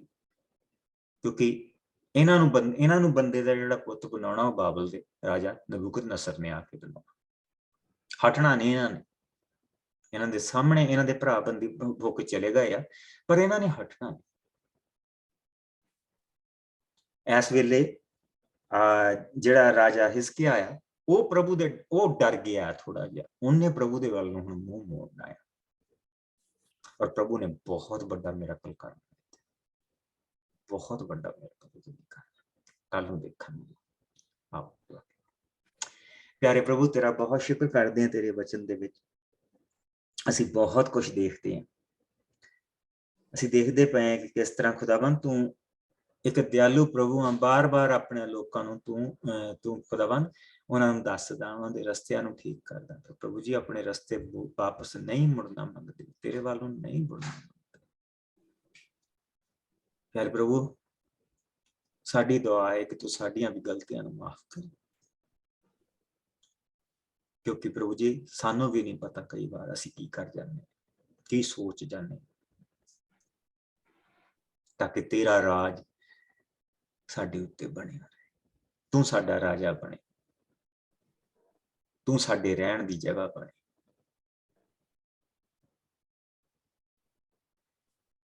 ਹੁਣ ਤੋਂ ਲੈ ਕੇ ਜਦ ਤੱਕ ਅਸੀਂ ਕੱਲ ਨੂੰ ਦੁਬਾਰਾ ਮਿਲੀਏ ਪ੍ਰਭੂ ਜੀ, ਤੇਰੀ ਹਜ਼ੂਰੀ ਸਾਡੇ ਸਭ ਦੇ ਨਾਲ ਬਣੀ ਰਹੇ। ਬੁਰੇ ਔਰ ਬੁਰਾਈ ਤੋਂ ਬਚਾ ਕੇ ਰੱਖਣਾ, ਆਪਣੀ ਨਜ਼ਦੀਕੀ ਦੇ ਵਿੱਚ ਬਣਾ ਕੇ ਰੱਖਣਾ, ਯਿਸੂ ਮਸੀਹ ਦੇ ਮਿੱਠੇ ਪਿਆਰੇ ਨਾਮ ਵਿੱਚ। ਕੱਲ ਨੂੰ ਮਿਲਾਂਗੇ ਔਰ ਕੱਲ ਨੂੰ ਆਪਾਂ ਹੁਣ ਬਹੁਤ ਪਿਆਰਾ ਹਿੱਸਾ, ਜਿਹੜਾ ਅਗਲਾ ਹਿੱਸਾ ਬਹੁਤ ਪਿਆਰਾ ਹਿੱਸਾ, ਇਸ ਨੂੰ ਦੇਖਾਂਗੇ ਕਿਉਂਕਿ ਯਸਾਇਆ ਨਬੀ ਨੂੰ ਦੇਖਾਂਗੇ। ਯਸਾਇਆ ਨਬੀ ਨੇ ਬੜੀ ਬਰਕਤ ਲੈ ਕੇ ਆਉਣੀ ਅਗਲੇ ਹਿੱਸੇ ਦੇ ਵਿੱਚ। ਬਲੈਸ ਯੂ ਆਲ, ਖੁਦਾਵੰਦ ਤੁਹਾਨੂੰ ਬਰਕਤ।